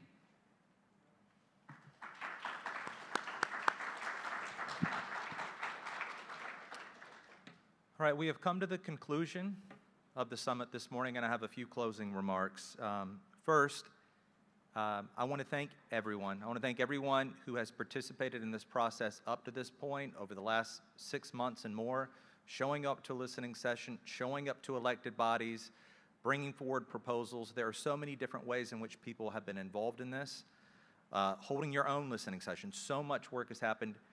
This is a continuing part of that story, but thank you for being involved. Thank you for coming today. Thank you for watching online. Thank you for watching this days after this fact, because this will be posted online, which leads to my second point. Everything that we have shared today will be posted and available publicly on the City of Durham's website, and we'll make sure we get it out to the county and others. All of the slides, all of this will be able to, you can watch it on YouTube. The third thing I want to say is something, I want to reiterate something that the city manager said in his remarks, that the goal of this today is not talking without any action. The goal of the summit, the goal of the working group that will be convening over the next 2.5 days is to come forward with actionable recommendations to which our elected bodies and these groups can be held accountable. Right? I want to underscore what you can expect. What you can expect at the end of these 3 days of this working group. This group, representing a variety of different expertise and lived experience across the city of Durham, will come forward with a set of actionable recommendations. Those things are, there will then be a public report out and a public vetting of those things. These will be presented in public spaces for additional conversation. But the goal is, as Thomas put in his presentation, that is happening within 60 days of the summit, that there is public dialogue, discussion, vetting, and action, a commitment toward a set of strategies. That is what we are asking to be held accountable, what you can expect of this group, that we are moving from ongoing listening to taking all of what we have discussed today, coming together as a group of leaders who care deeply about Durham to set a set of actionable recommendations that can help make a difference in what we've talked about today. That will be publicly reported out, public discussion, all that is coming over the next 2 months. I want to thank everyone who participated today, everyone who spoke, everyone who asked a question. I want to thank every person in the, on our working group who's going to be spending, the next 20 hours over the next 3 days working, learning together, and talking seriously about the things that we believe that we can do together in Durham to reduce violence and to save lives. That brings the summit to a formal end. We are adjourning now. For members of our working group, there will be lunch out in the hallway, and we will reconvene close to 1 o'clock to get started with the afternoon. Thank you all for coming. Yes, sorry, one other thing.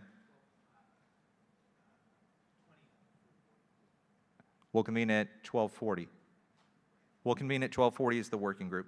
All right, thank you, and we'll be around if you have questions out in the hallway, but thank you for coming. I'm sorry, can I have everyone's attention for just 1 second before you leave? I'm back here. If you parked in the city garage across the street and have a